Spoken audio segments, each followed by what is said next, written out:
For a long time, early humans lived in a world where fire already existed, but not in their hands. It appeared in lightning strikes, in wildfires, in rare and dangerous moments, never when it was needed.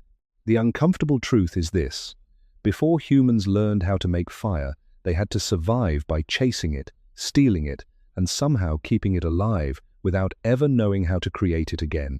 One mistake, one night of rain, one forgotten ember, and everything would return to cold darkness. So the real question is not simply how humans discovered fire, but how they managed to hold on to something they did not yet understand how to make. If the first fire was never truly theirs, how did it ever become something they could control? Long before anyone could explain it, fire already existed as a quiet force moving through the natural world. It did not belong to humans, and it did not arrive when it was needed. It came without invitation when lightning struck dry grass, when heat built up across long stretches of land, when trees rubbed against each other in the wind until something small and bright appeared. For early humans, these moments were rare and unpredictable. Fire was not a tool, not yet a source of comfort. It was an event, something to witness from a distance, something that reshaped the land and then disappeared, often leaving behind silence and ash. In this earliest stage of human experience, the central problem was not how to use fire, but how to exist in a world where such a powerful force could appear and vanish without warning. This is where the story of discovering fire truly begins, not with invention, but with observation, and with a lack of control that shaped every decision. When early humans encountered fire for the first time, they were not encountering a solution. They were encountering something they could not influence. It could spread rapidly, consuming vegetation and driving animals into panic. It could burn for hours or days, and then slowly fade into darkness. There was no pattern that could be relied upon, no method to repeat it, and yet, even in this uncertainty, fire left behind clues. After it passed, the ground changed. The smell lingered. Animals that had once been difficult to hunt might be found weakened or dead. Plants transformed in subtle ways. These changes did not go unnoticed. Over time, repeated exposure to natural fires would have allowed early humans to recognize that this phenomenon, while dangerous, was not entirely chaotic. It followed certain conditions, even if those conditions were not yet understood. This gradual recognition is important because it marks the shift from pure fear to cautious awareness. Still, awareness did not equal control. Early humans could not summon fire, could not predict when it would return, and could not recreate it once it was gone. This limitation defined their relationship with it. Fire existed outside of human intention. It belonged to the environment, not to the people who lived within it. And because of that, every encounter with fire carried the same underlying tension. It might offer something useful, but it could not be kept. This is what made fire fundamentally different from other elements in early human life. Water could be found again, food could be searched for, shelter could be rebuilt. But fire, once lost, might not return for a very long time. This reality created a world where warmth, light, and the transformation of food were temporary experiences rather than stable parts of daily life. And so, in these early moments, the discovery of fire was not a single event. It was a series of brief, disconnected encounters, each one leaving behind a memory, but not yet a method. The question that slowly began to form was not how to create fire, because that idea had not yet taken shape. The question was simpler and more immediate. What could be done when fire appeared, and what could be learned before it disappeared again? At some point, distance was no longer enough.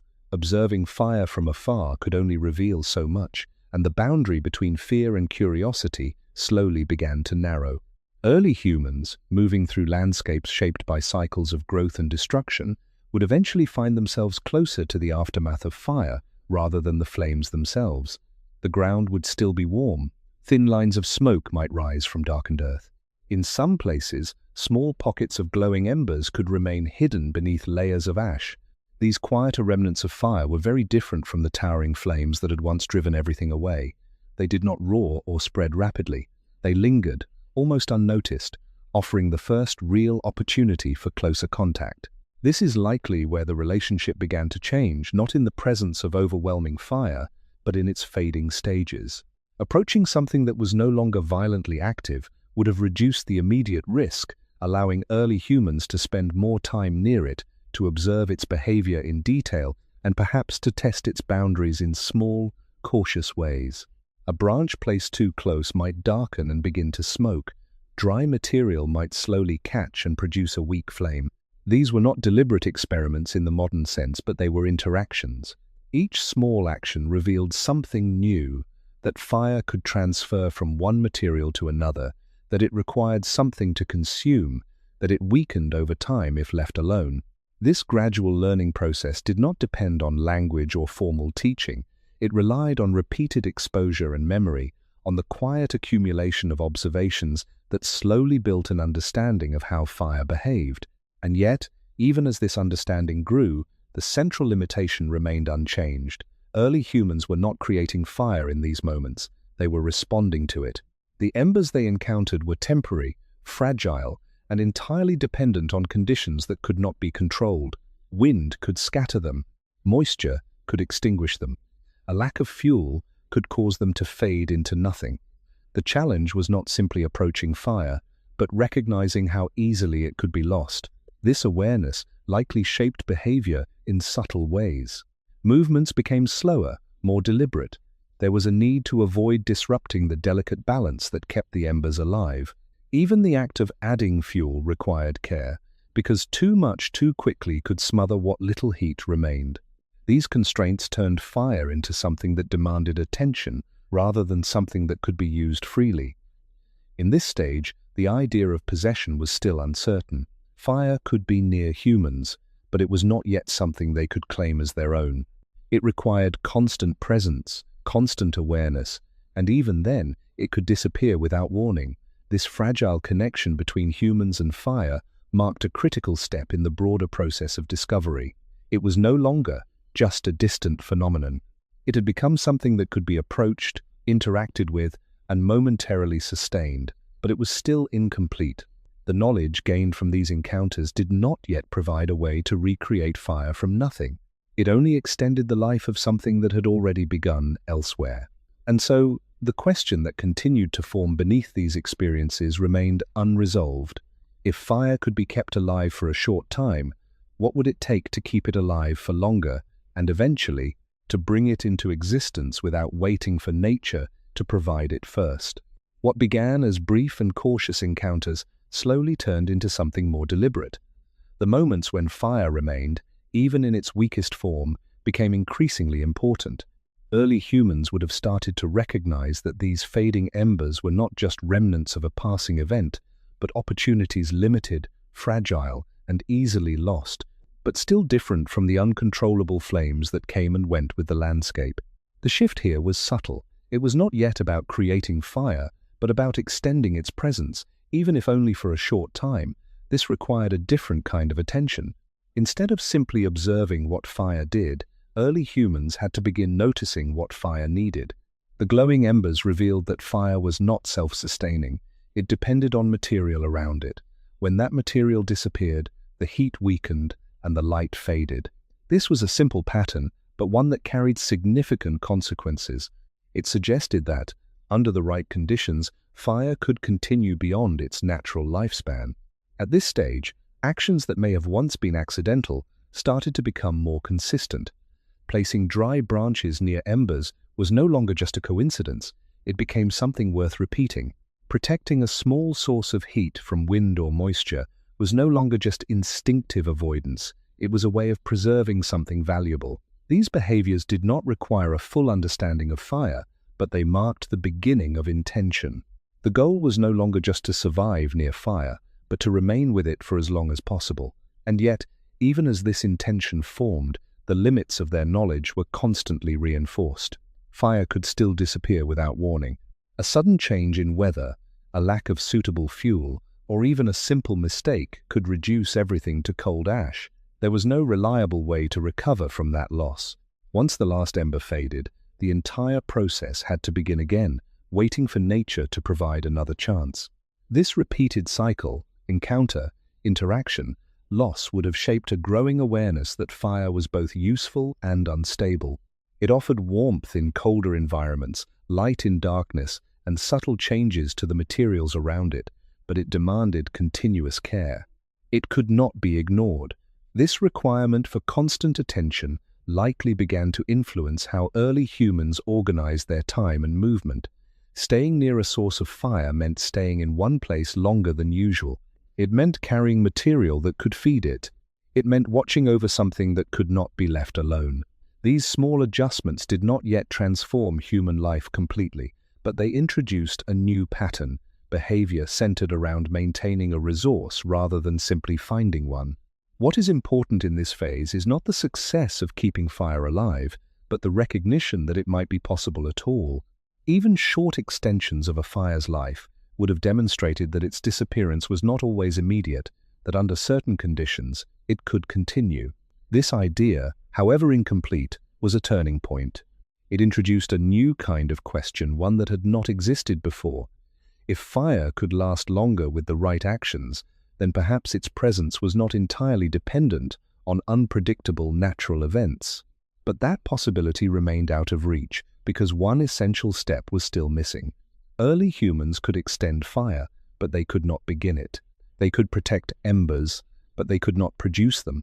The gap between these two abilities defined the limits of their control. And so, as this first stage comes to a close, the relationship between humans and fire remains unresolved. Fire is no longer completely distant, and it is no longer entirely mysterious. It has been observed, approached, and even briefly sustained, but it is still not understood in a way that allows it to be recreated. It exists in a fragile space between presence and absence, where every gain can be lost without warning. This is the condition that sets up everything that follows the slow realization that finding fire was not enough, and that keeping it for even a little longer might be the only path toward truly discovering it. At first, the presence of fire did not invite understanding. It demanded distance. The earliest human responses were likely shaped by the same instincts that guided their reactions to any immediate danger: withdraw, observe, and avoid unnecessary risk. Fire moved unpredictably. It consumed what it touched. It produced heat that could not be approached too closely, and light that revealed as much as it concealed. In these early encounters, there was no reason to trust it. Nothing in the natural experience of early humans would have suggested that something so destructive could also be useful. And so, the initial relationship was defined almost entirely by fear, not as an abstract emotion, but as a practical response to something that could not be controlled. But fear, on its own, does not remain constant when repeated exposure begins to change perception. Over time, as early humans encountered fire again and again in different forms, large and distant, small and fading, their responses would have started to adjust. Not because the danger disappeared, but because patterns began to emerge. Fire did not behave randomly. It required dry material.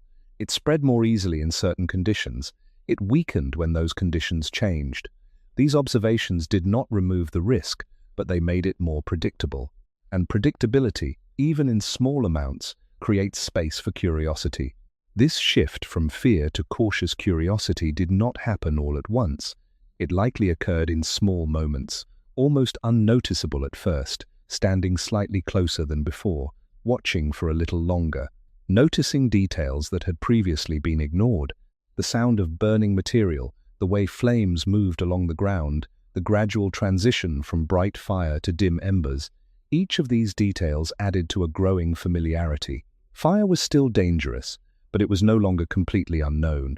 It began to occupy a different place in human awareness, not just as a threat, but as something that could be studied through experience. One of the most important changes during this phase may have been the recognition of what fire left behind.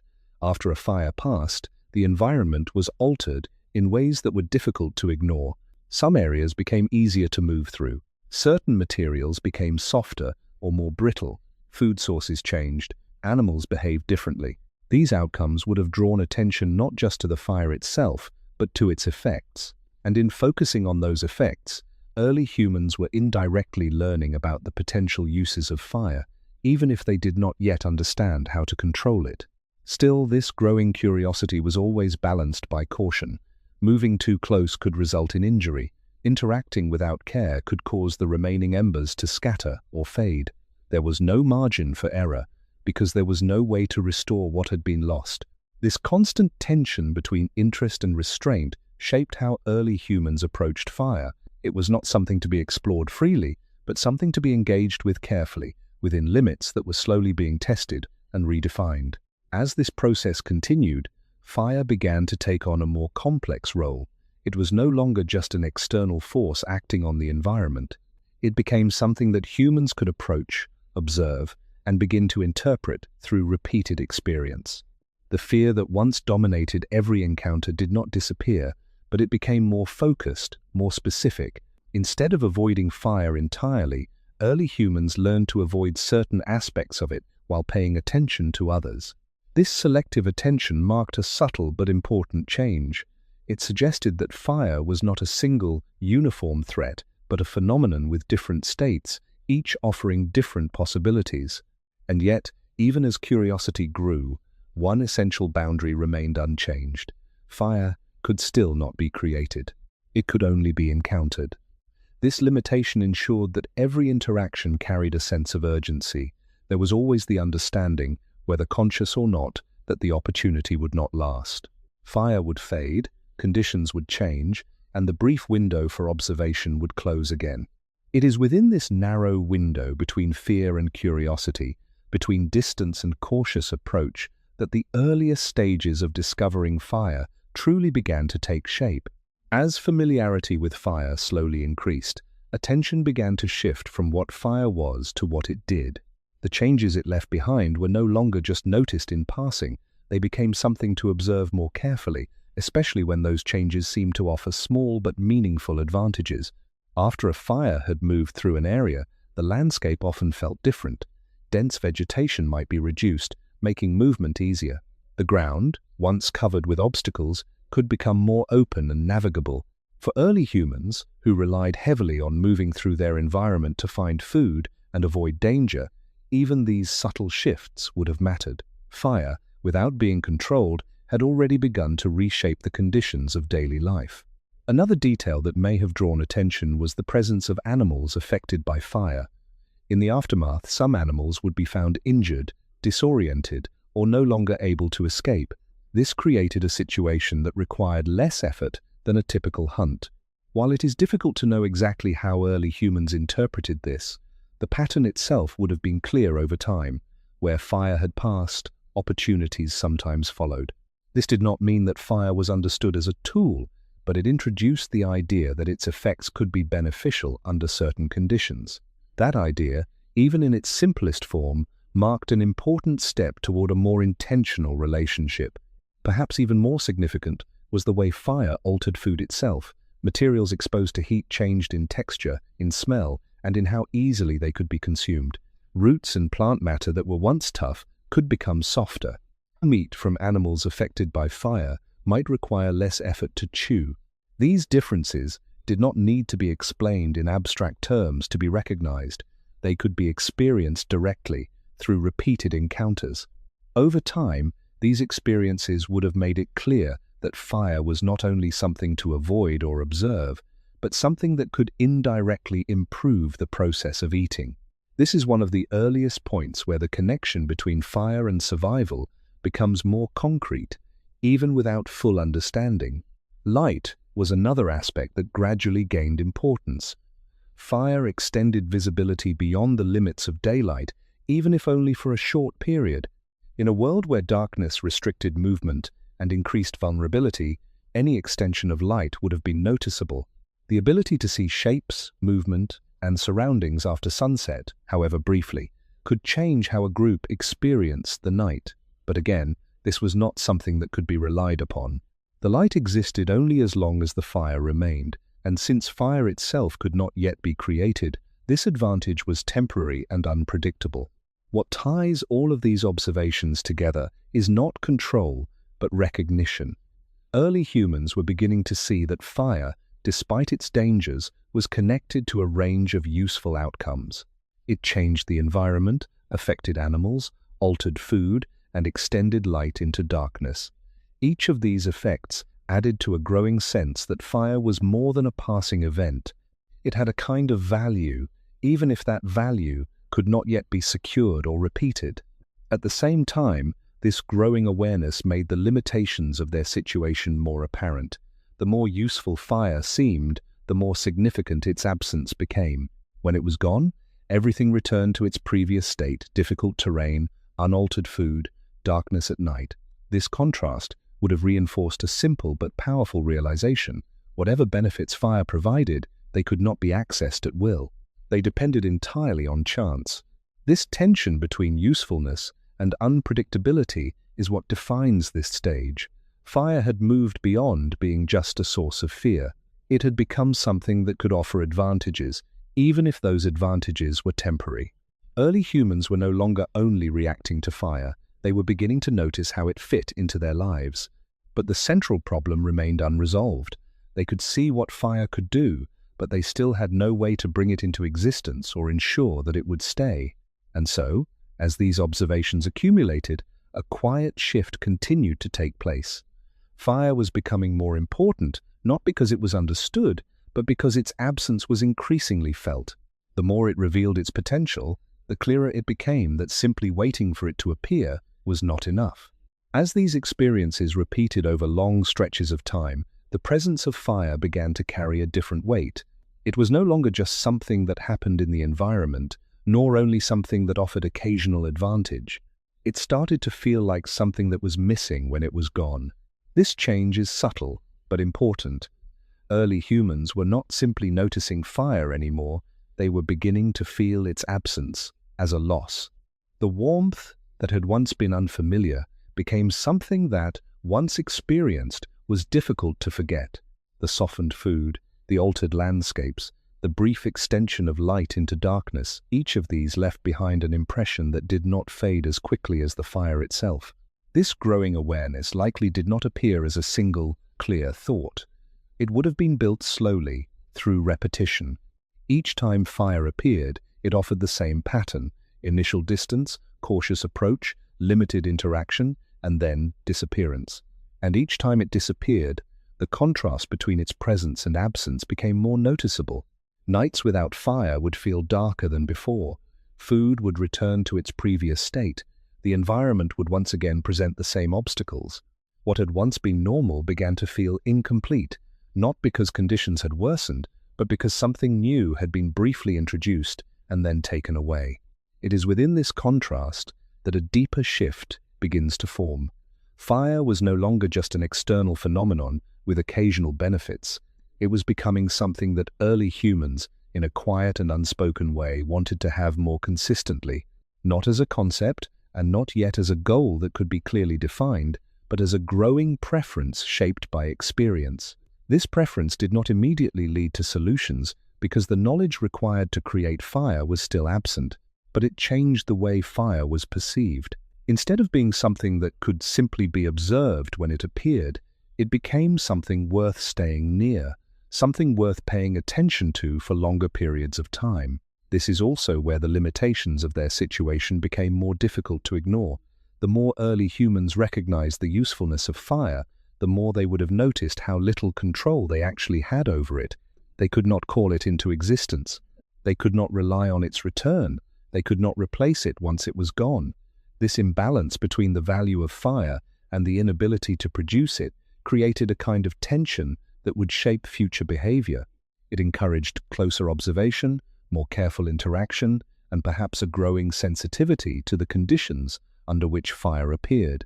At the same time, this stage did not yet involve deliberate attempts to create fire. That idea requires a different level of abstraction, a way of thinking that connects cause and effect in a repeatable way. Early humans at this point were still working within direct experience. They responded to what was present, and they learned from what they could observe. The desire for fire did not immediately translate into experimentation, but it prepared the ground for it. It made fire important enough to focus on, important enough to remember, and eventually important enough to question.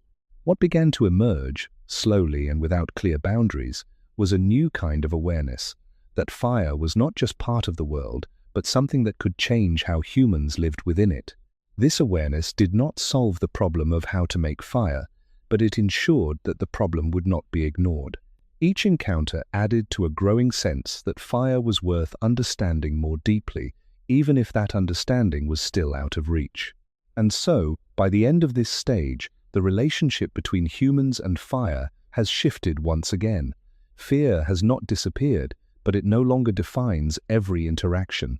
Curiosity has grown, but it is still limited by caution.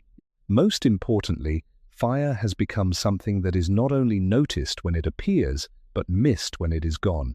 This quiet sense of absence is what sets the stage for everything that follows, because once something is felt as missing, the question of how to keep it or how to bring it back can no longer remain unasked. The shift from noticing fire to wanting it did not immediately lead to the ability to create it. Instead, it led to something more practical and in many ways more urgent, finding a way to take fire from where it already existed. If fire could not be made, then the only option was to wait for it to appear and then act before it disappeared. This marked the beginning of a new phase, where timing and proximity became as important as observation.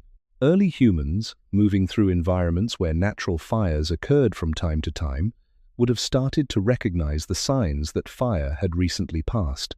The smell of smoke carried through the air, the darkened ground, the lingering warmth beneath the surface. These were not just traces of an event, but signals that something valuable might still remain. Reaching these areas at the right moment would have been critical. Too early, and the fire would still be too dangerous to approach. Too late, and nothing would be left but cold ash. But in that narrow window between intensity and disappearance, something different could be found. Small, persistent sources of heat that had not yet faded. These embers, often hidden beneath layers of burned material, did not look like the flames that had first inspired fear. They were quieter, less visible, but still active. And unlike large fires, they could sometimes be approached without immediate danger. This is where the idea of taking fire likely began, not in a dramatic act, but in a series of small, careful actions. A glowing piece of material might be lifted, moved, or carried. Dry plant matter placed nearby might begin to catch, slowly producing a new flame.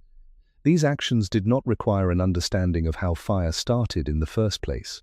They only required the recognition that fire could move from one place to another, that it could be extended beyond its original source. This was not creation, but it was transfer, and transfer, in this context, was the first step toward control. Still, this process was fragile and uncertain. Carrying fire was not simple. A burning branch could extinguish quickly if the conditions were not right. Embers could lose heat if exposed to wind or if separated from suitable fuel. Movement itself introduced risk. What had been stable in one place could fade during the attempt to bring it somewhere else. This meant that taking fire was not just about finding it, but about maintaining it during the transition. It required attention, patience, and a growing awareness of how easily fire could be lost. There is archaeological evidence that supports the idea that early humans began interacting with fire in this way long before they could produce it. Sites such as Wonderwork Cave suggest that fire was present in controlled spaces as early as 1 million years ago, with traces of burned material found deep inside the cave rather than at its entrance. This implies that fire was not simply encountered in the open landscape, but brought inward into areas where humans lived and gathered. Similarly, locations like Kubifora show evidence of early fire use associated with human activity, though the exact methods of control remain uncertain. These findings do not indicate that early humans knew how to create fire, but they do suggest that they were capable of preserving and transporting it, at least for limited periods of time. What emerges from this evidence is a picture of gradual adaptation rather than sudden discovery. Early humans were not inventing fire in a single moment. They were learning how to respond to its presence more effectively, how to recognize when it could be approached, and how to extend its life beyond the conditions that first produced it. Taking fire from nature was not a complete solution, but it was a meaningful step. It reduced the gap between the appearance of fire and its disappearance, even if it did not eliminate it. And yet, the central limitation still remained. Every fire that was taken had a beginning that humans did not control. Every ember that was carried depended on a source that had already existed. If that source disappeared, there was no way to replace it. This meant that even as early humans became more skilled at finding and transferring fire, they were still dependent on chance. The question of how to create fire had not yet been answered, but for the first time, there was a growing sense that fire could be moved, preserved, and brought closer to human life, even if only temporarily. Once fire could be taken from its natural source, a new challenge began to take shape: how to keep it alive while moving through the world. Taking fire was only the first step. Keeping it from fading during movement was something far more difficult, because every change in environment introduced new risks. Early humans did not remain in a single place for long periods. Their survival depended on movement, following food sources, adjusting to seasonal changes, and avoiding danger. This meant that if fire was to become part of their lives, it could not remain tied to a single location. It had to travel with them. Carrying fire, however, was not like carrying an object that remained unchanged. It required constant attention.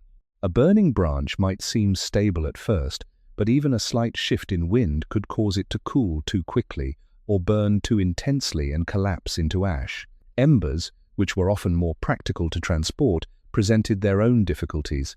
They could remain hot for longer periods, but only if they were protected.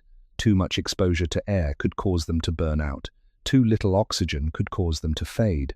The balance was delicate, and maintaining it during movement required a level of care that early humans were only beginning to develop. One likely method involved placing embers within materials that could insulate and preserve heat without extinguishing it. Dry plant fibers, bark, or layers of ash could serve this purpose, creating a kind of natural container that slowed the loss of heat.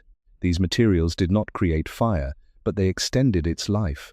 Wrapped or surrounded in this way, an ember could be carried over longer distances, surviving the movement from one place to another. But even with such methods, success was never guaranteed. The journey itself introduced uncertainty. Rain could penetrate the protective layers. Sudden movements could disturb the ember's position. A lack of new fuel at the destination could mean that even a successfully transported ember would eventually fade. Because of these challenges, carrying fire was not a passive task. It required continuous awareness. Someone had to monitor it, adjust it, protect it from the environment, and be ready to respond when it began to weaken. This responsibility may not have been formally assigned, but it would have naturally fallen to individuals who stayed close to the fire and understood its behavior more closely. Over time, this could have led to a subtle division of attention within early groups. Some focused on movement and gathering, while others remained attentive to maintaining the fragile presence of fire. The act of transporting fire also introduced a new way of thinking about time. Without fire, movement could be continuous, guided by immediate needs. With fire, there was an additional constraint. The fire itself had a limited lifespan unless it was sustained. This meant that decisions about when to move, how far to travel, and when to stop were influenced not only by external conditions, but by the state of the fire. If the ember was weakening, movement might need to slow. If suitable fuel was found, it might become necessary to pause and strengthen the fire before continuing. In this way, fire began to shape behavior even without being fully controlled.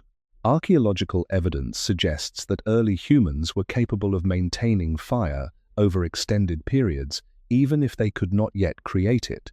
The presence of repeated burning in the same locations, along with traces of charcoal and ash layers, indicates that fire was not always a one-time event. It was sometimes preserved and used again, suggesting a level of continuity that went beyond simple encounters. These patterns support the idea that early humans developed practical methods for sustaining fire across time and space, even under challenging conditions. And yet, despite these growing abilities, the underlying problem remained unchanged. Every ember that was carried depended on a fire that had already existed. If that ember was lost during movement, there was no reliable way to replace it. This meant that the effort required to transport fire was always accompanied by the risk of complete failure. A single mistake could undo everything. the group would be forced to return to waiting, watching the landscape, hoping for another natural fire to appear. This constant risk did not prevent early humans from continuing to carry fire.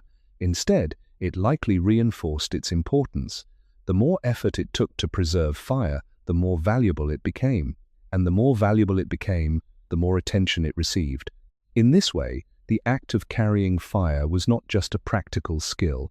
It was part of a larger process, one that slowly moved humans closer to understanding that fire, while fragile and difficult to maintain, might one day be something they could rely on more completely. Even with growing skill in carrying and maintaining fire, one reality remained impossible to ignore. It could still be lost at any moment. No matter how carefully an ember was protected, no matter how much attention was given to feeding it and shielding it from wind or moisture, there was always the possibility that it would fade. And when it did, there was no recovery. There was no hidden reserve, no method to restart what had disappeared.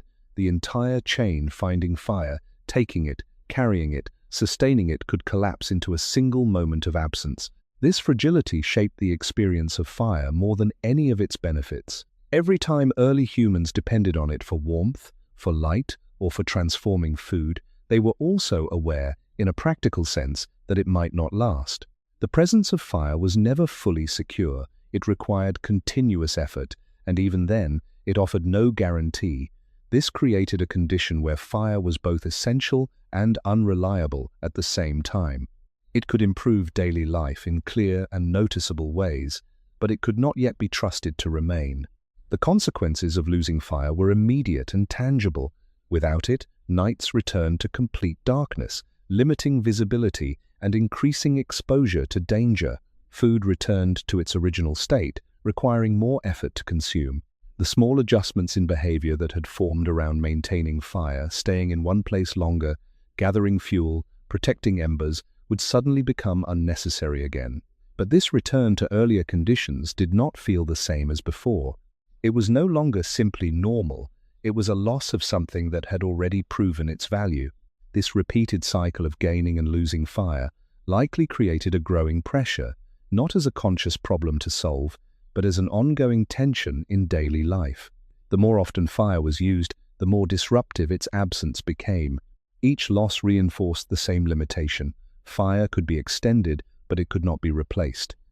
And because of this, every success in keeping fire alive was temporary by definition. It lasted only until the moment it did not. What makes this stage important is not the frustration it may have caused, but the direction it quietly pointed toward. When a resource is both valuable and unstable, attention naturally shifts toward the conditions that allow it to exist. Early humans, through repeated exposure, would have become more sensitive to when and where fire appeared. They would have noticed the environments where natural fires were more likely, the materials that burned more easily, the conditions that allowed embers to last longer.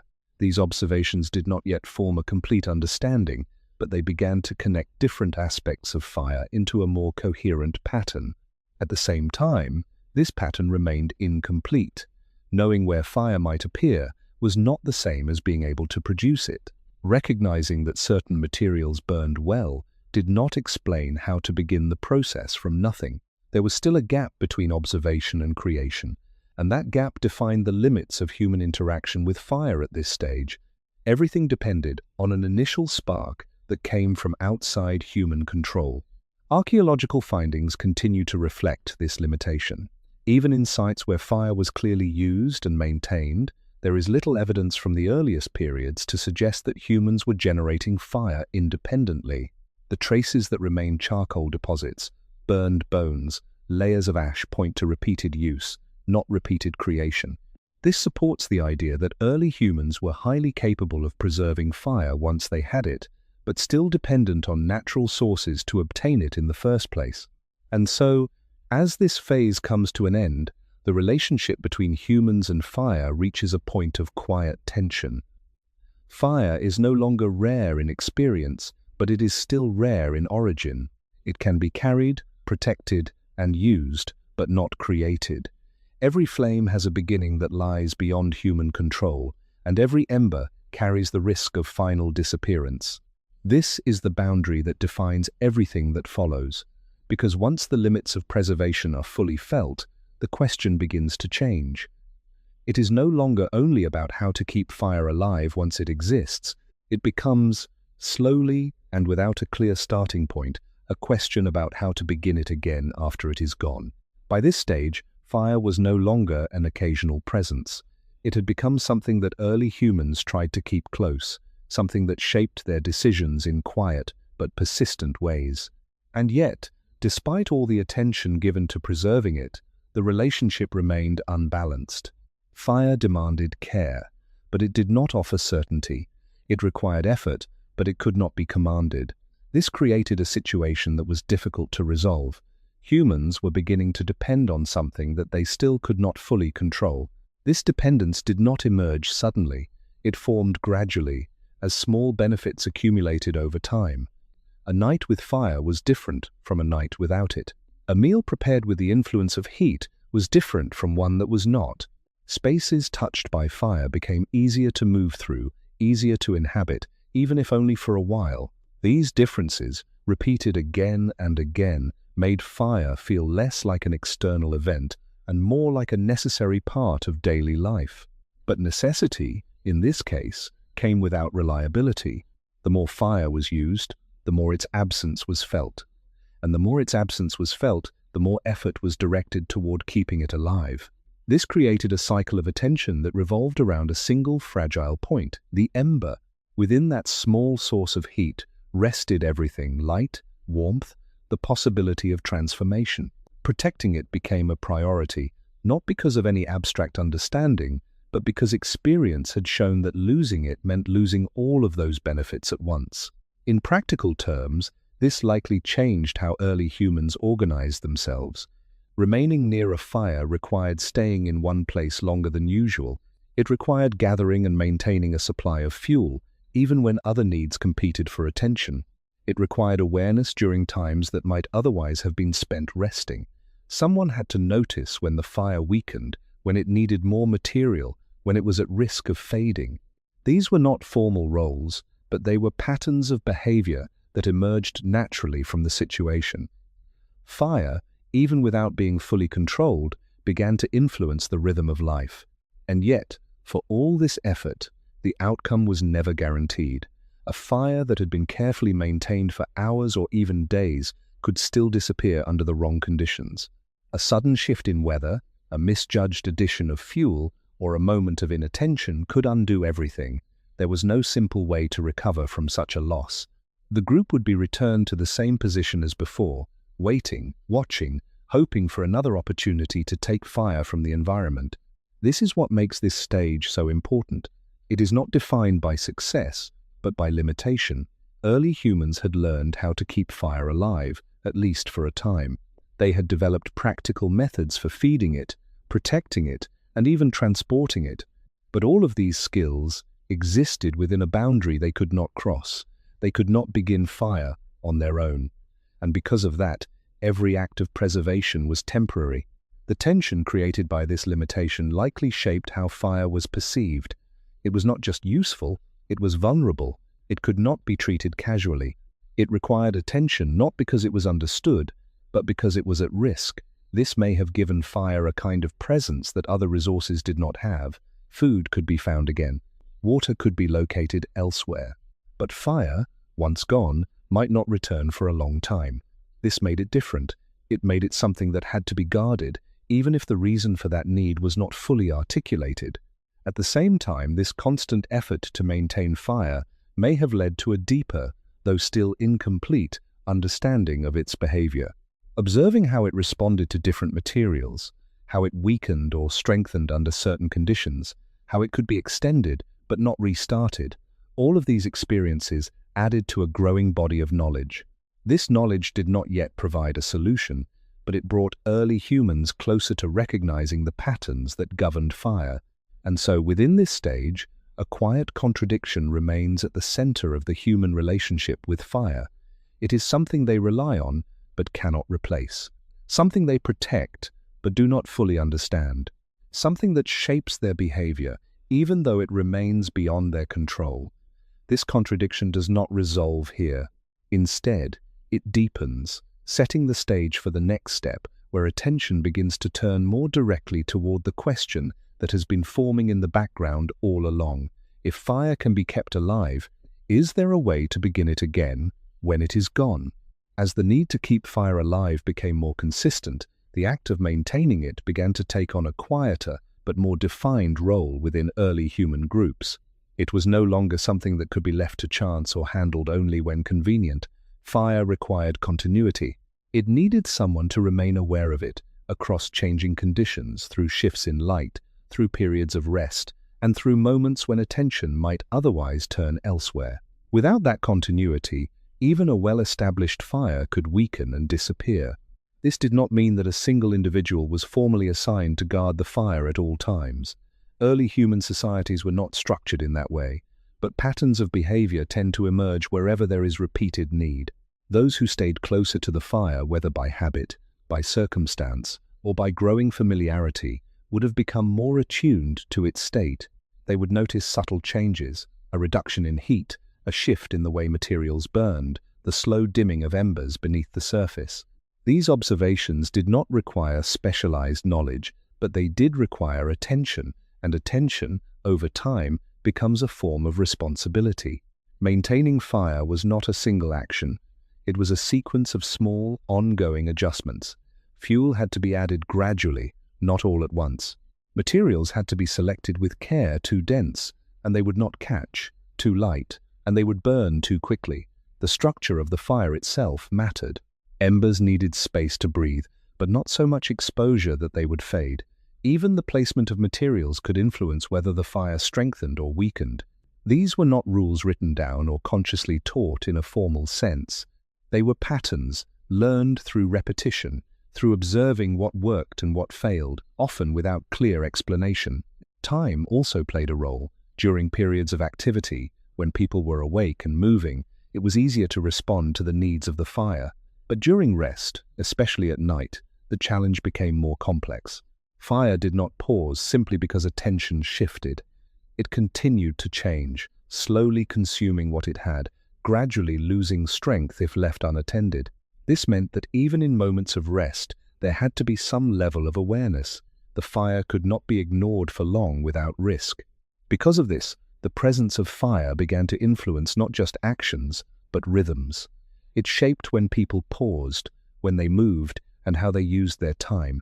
A fire that was strong might allow for longer periods of rest. A weakening fire might require renewed attention before anything else could be done. These adjustments were subtle, but over time they created a pattern in which human behavior adapted around the needs of something that could not yet be controlled. The importance of maintaining fire also made its vulnerability more visible. Every moment of care highlighted the possibility of failure. If the fire weakened, despite careful attention, it revealed how limited that attention truly was. If it disappeared entirely, it reinforced the same conclusion. No matter how well it was maintained, it could not be restored once lost. This repeated experience did not discourage the effort to keep fire alive. Instead, it made that effort more focused, more deliberate, and more aware of its own limits. Archaeological sites that show repeated layers of ash and charcoal suggest that early humans were able to maintain fire across multiple periods of use, returning to it again and again, rather than encountering it as a one-time event. This continuity implies a level of care that went beyond simple interaction. It reflects a sustained relationship, one in which fire was actively preserved, even if its origin remained beyond human control. At the same time, this growing ability to maintain fire did not resolve the underlying problem. It only made it more apparent. The more consistent the presence of fire became within human life, the more disruptive its absence felt. The more effort was invested in keeping it alive, the more significant its loss became when that effort failed. This created a quiet but persistent pressure, one that did not yet take the form of deliberate experimentation, but that continued to shape attention in a particular direction. Maintaining fire was no longer just about extending what already existed. It was about preventing the return to a state where fire was entirely absent. And as this effort became more central to daily life, the question that had been forming in the background began to take on greater weight. If keeping fire alive required so much care, and losing it meant starting over from nothing, then the real challenge was not only preservation, it was finding a way to begin again without waiting for the world to provide it. As the effort to maintain fire became more consistent and more central to daily life, a quiet shift began to take place beneath the surface of these repeated actions. It was no longer only about reacting to fire when it appeared, or even about preserving it once it had been taken. The repeated experience of near success, of keeping fire alive for a time, only to lose it again, began to shape a deeper awareness of what was missing. This awareness did not arrive as a clear idea or a deliberate goal. It formed gradually, through contrast. Each period with fire revealed what was possible. Each loss revealed what was lacking. The longer fire was maintained, the more stable it seemed, and the more its presence began to feel like something that could continue. But this sense of stability was always temporary. At some point, despite careful attention, something would change. Fuel would run out, conditions would shift, or a small mistake would occur. The fire would weaken, then fade, and eventually disappear. And when it did, the difference between having fire and not having it was no longer subtle, it was immediate and unmistakable. This repeated return to absence likely created a kind of tension that could not be ignored indefinitely. It was not expressed in words, but it influenced behavior. The more familiar early humans became with maintaining fire, the more clearly they would have seen the limits of that ability. They could extend fire, but they could not renew it. They could protect embers, but they could not produce them. This boundary remained fixed, no matter how much experience they gained, and because it remained fixed, it began to stand out more sharply against everything they had learned. At the same time, their growing familiarity with fire's behavior was quietly building something else, a collection of observations that, while incomplete, pointed toward patterns. They had seen how fire responded to different materials, how it changed under different conditions, how it could move from one source to another. None of these observations, on their own, revealed how to create fire, but together, they formed a kind of background knowledge, one that made the idea of creating fire, however distant, less impossible than before. This is where the nature of the problem begins to change. In earlier stages, fire was simply something to encounter, then something to preserve. Now, it was becoming something to question, not in a formal or deliberate way, but in the sense that its behavior was no longer entirely mysterious. There were patterns, and where there are patterns, there is the possibility, however faint, of reproduction. The challenge was that the connection between these patterns and the act of creating fire had not yet been made. What makes this moment significant is not that early humans suddenly began trying to make fire. There is no clear evidence of a single turning point like that. Instead, the significance lies in the growing mismatch between what they could do and what they needed. They had developed the ability to maintain fire with increasing consistency, yet they remained dependent on unpredictable, natural events to begin it. This mismatch created a kind of pressure, not a conscious plan, but a direction of attention. It made certain observations more important, certain experiences more memorable, certain interactions more likely to be repeated. And so, by the end of this stage, the relationship between humans and fire reaches a new level of complexity. Fire is no longer just feared, or simply valued, or even only maintained. It is something that sits at the center of a problem that has not yet been solved. It is useful but unreliable, familiar but not fully understood, present but never guaranteed. Every success in keeping it alive highlights the same unanswered question: what happens when it is gone? This question does not yet have an answer, and it does not immediately lead to a solution, but it marks a turning point in the process of discovery, because once the limits of preservation are fully experienced, attention begins to move beyond them. The focus slowly shifts from holding on to fire toward understanding how it might begin in the first place. By the time early humans reached this stage, keeping fire alive was no longer an occasional success. It had become a skill that could be repeated with some consistency, even if it was never guaranteed. The difference now was not in the existence of fire, but in the way it was managed. Small adjustments, learned over many repeated encounters, began to shape a more stable approach to maintaining it. These adjustments did not require a full understanding of fire, but they reflected a growing sensitivity to its behavior, an awareness of what helped it continue and what caused it to fade.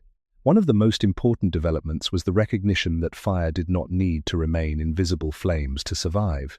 Beneath the surface, in the quiet glow of embers, fire could persist for much longer than it appeared to. These embers, often overlooked at first, became central to the effort of preservation. Unlike open flames, which consumed fuel quickly and required constant feeding, embers held heat in a slower, more controlled way. They could last through periods when no new material was added, especially if they were protected from external conditions. This made them more reliable as a foundation for keeping fire alive over time. To preserve these embers, early humans likely began using materials that could insulate and shield them. Ash, which remained after fire had burned through its fuel, played a key role in this process. Covering embers lightly with ash could reduce the loss of heat, while still allowing enough air to reach them. This created a balance where the ember did not burn out too quickly, but also did not extinguish. In this state, fire could be carried through time rather than just space. It could survive periods of rest, even stretches of inactivity, waiting to be brought back into flame when needed. Fuel selection also became more deliberate. Not all materials behaved the same when exposed to heat. Some burned quickly and brightly, but left little behind. Others burned more slowly, producing steady heat and longer-lasting embers. Over time, early humans would have noticed these differences. Dense wood, for example, tended to create more durable embers, while lighter materials were better for starting or strengthening visible flames. This did not mean that they understood the underlying properties in a scientific sense, but they recognized the outcomes through experience. Certain materials were better suited for certain moments in the life of a fire. The structure of the fire itself may also have begun to change. Instead of adding fuel without pattern, materials could be placed in ways that allowed air to move through the fire more evenly. This would help sustain combustion without overwhelming the embers. Too much fuel at once could suffocate the fire, while too little would cause it to weaken. Finding a balance between these extremes required attention and practice. It was not a fixed method, but a flexible approach that responded to the condition of the fire at any given moment. Time, once again, played a crucial role. Maintaining fire over longer periods required thinking beyond immediate needs. It was no longer enough to keep the fire burning in the present moment. There was also a need to prepare for times when attention would shift when people rested, when they moved, or when other tasks took priority. Preserving embers under ash, selecting longer-burning materials, and building fires that could sustain themselves for a while without constant input, these were all ways of extending fire into the future, even if only by a few hours or a single night. Archaeological evidence supports the idea that early humans became increasingly skilled at managing fire in these ways. Layers of ash, repeated burn patterns, and the presence of charcoal in specific areas suggest not just the use of fire, but its maintenance over time. These traces indicate that fire was not simply allowed to burn out and be replaced, it was actively preserved, sometimes across multiple cycles of use. This continuity reflects a deeper level of engagement, one that goes beyond reacting to fire and moves towards sustaining it as part of daily life. And yet, despite all these improvements, the central limitation remained unchanged. Fire could now be kept alive longer than before, sometimes across extended periods, but it still depended on an original source. Every ember that was preserved had begun as part of a fire that humans did not create. If that ember was lost, all the knowledge of how to maintain it could not bring it back. This is what defines this stage. Early humans had become more capable than ever at keeping fire alive. They had learned to use embers, ash, and fuel in ways that extended its presence across time. But they were still working within the same boundary. They could sustain fire, but they could not begin it, and as their ability to maintain fire improved, that boundary became more visible than ever before. As the ability to manage fire improved, one particular challenge began to stand out more clearly than the others: the night. Daylight allowed for constant attention, movement, and adjustment. But night introduced a different condition, one where visibility decreased, activity slowed, and the natural instinct was to rest. Fire, however, did not follow that rhythm. It continued to change, slowly consuming its fuel, gradually weakening if left unattended. This created a problem that could not be ignored. If fire was to remain part of human life, it had to survive the hours when no one was actively maintaining it. At first, this may have meant simply staying awake longer, watching the fire as it burned down, adding small amounts of fuel to keep it alive. But this approach had limits. Continuous attention was difficult to sustain, and it competed with the need for rest. Over time, early humans would have needed a more reliable way to carry fire through the night without constant intervention. This is where the understanding of embers and insulation became even more important. Instead of trying to keep large flames active, which required frequent feeding and careful control, the focus likely shifted toward maintaining a stable core of heat. Before resting, the fire could be allowed to burn down to a concentrated bed of embers. These embers, if properly managed, could retain enough heat to survive for hours without additional fuel. Covering them lightly with ash or surrounding them with partially burned material could slow the loss of heat, creating a condition where the fire did not disappear, but simply became less visible. This approach changed the way fire was perceived during the night. It was no longer something that had to remain bright and active at all times. It could enter a quieter state, one that was easier to maintain over longer periods. In the morning, these preserved embers could be uncovered, given new fuel, and brought back into flame.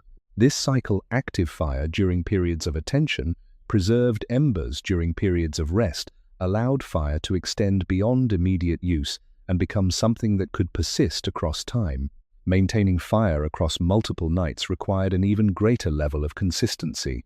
It was not enough to preserve embers once. The process had to be repeated again and again, with similar results.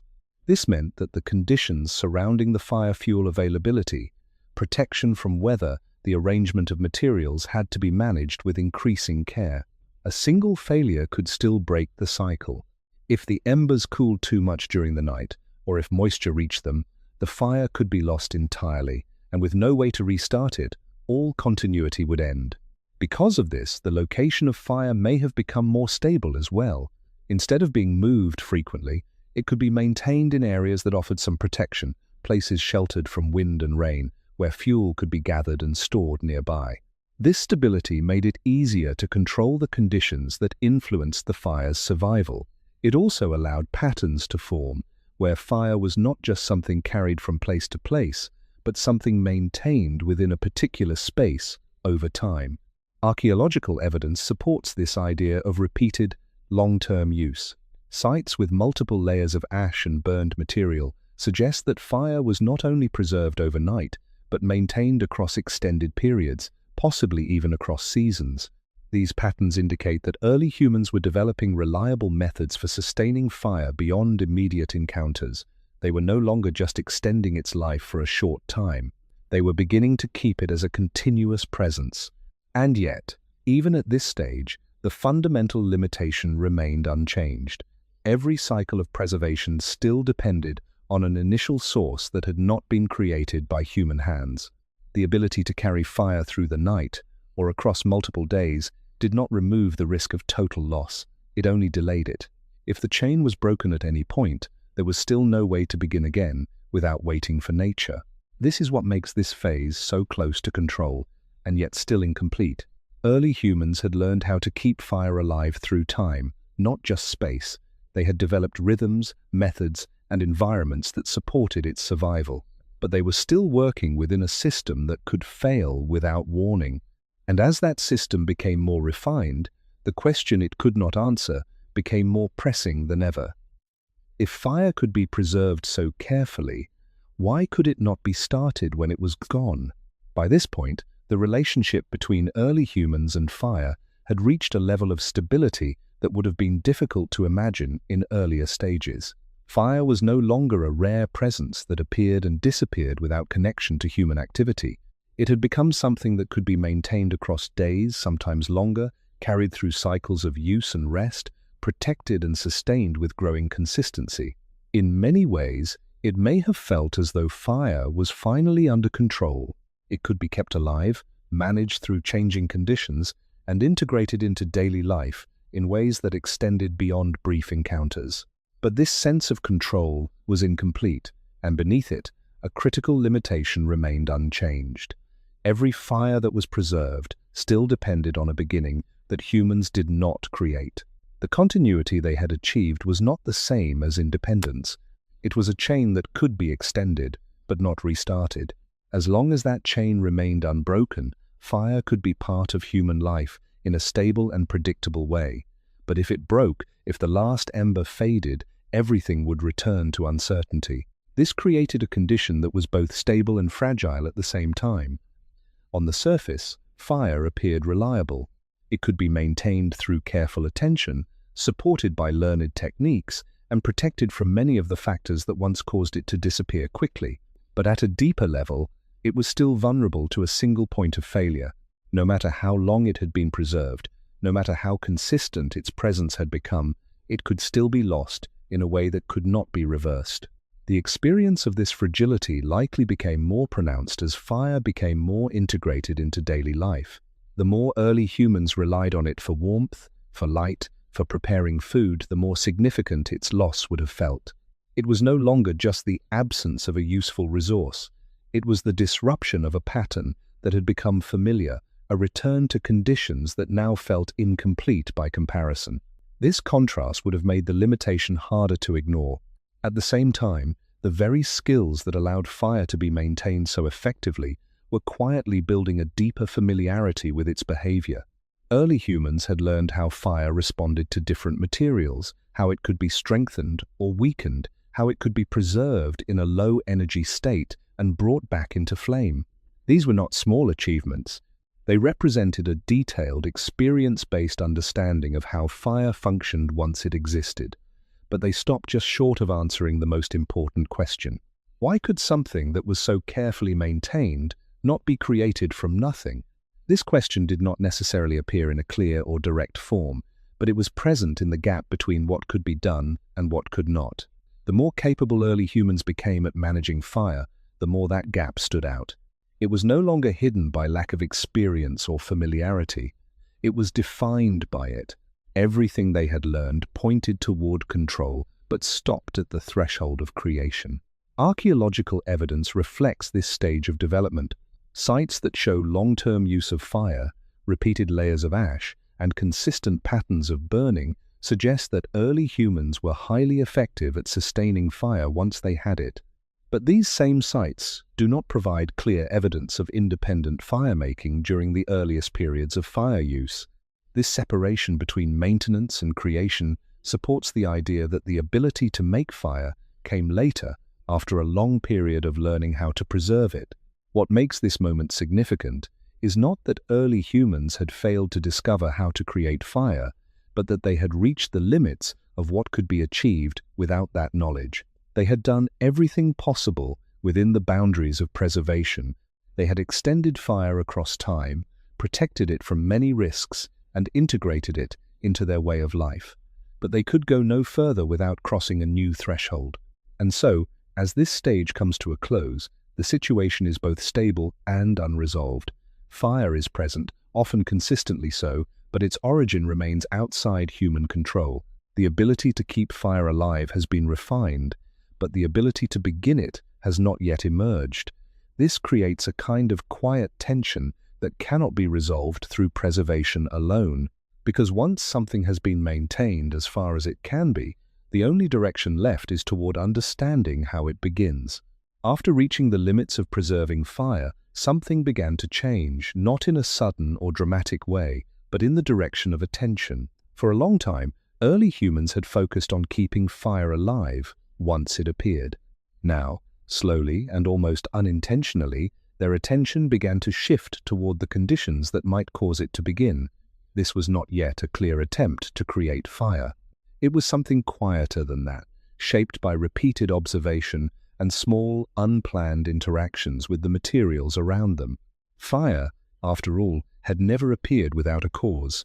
It followed certain events: lightning striking dry ground, friction between natural elements, the buildup of heat under specific conditions. Early humans may not have understood these causes in a complete or systematic way, but they had seen the patterns. They had seen that fire did not emerge from nothing. It required a starting point. even if that starting point was outside their control. And once this idea took root, even faintly, it opened the possibility that fire might not be entirely beyond reach. In daily life, there were many moments where materials came into contact in ways that produced subtle effects. Stones struck together might produce a brief spark, too small to notice at first, gone almost immediately.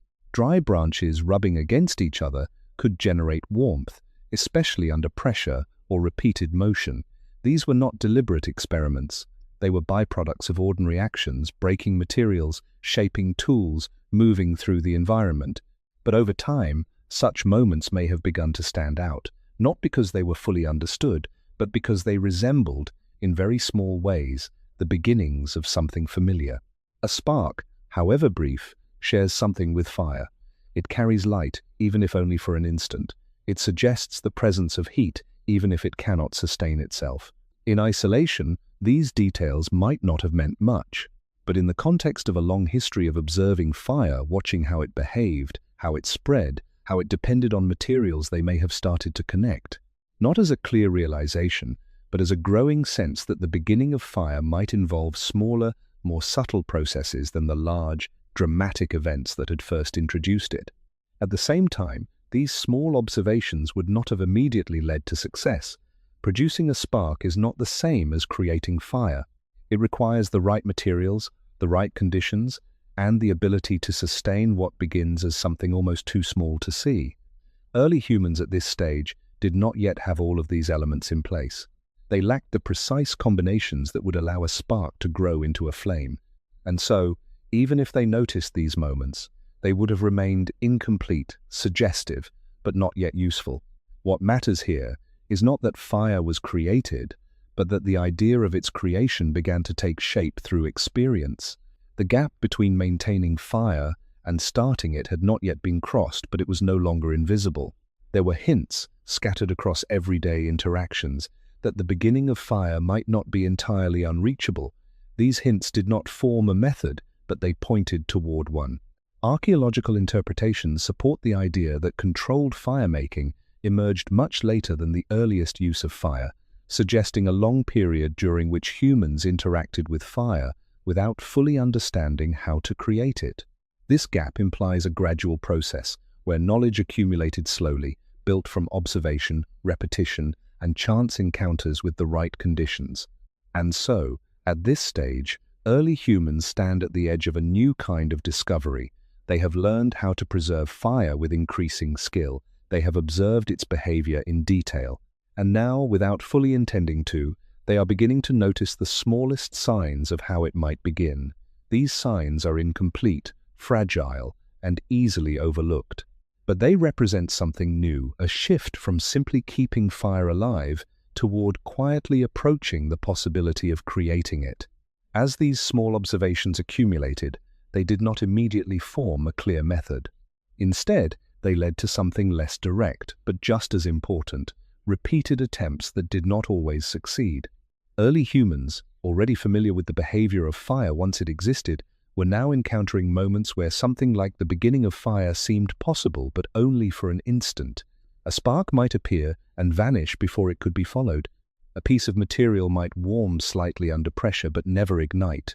These moments were brief, uncertain, and often disappointing.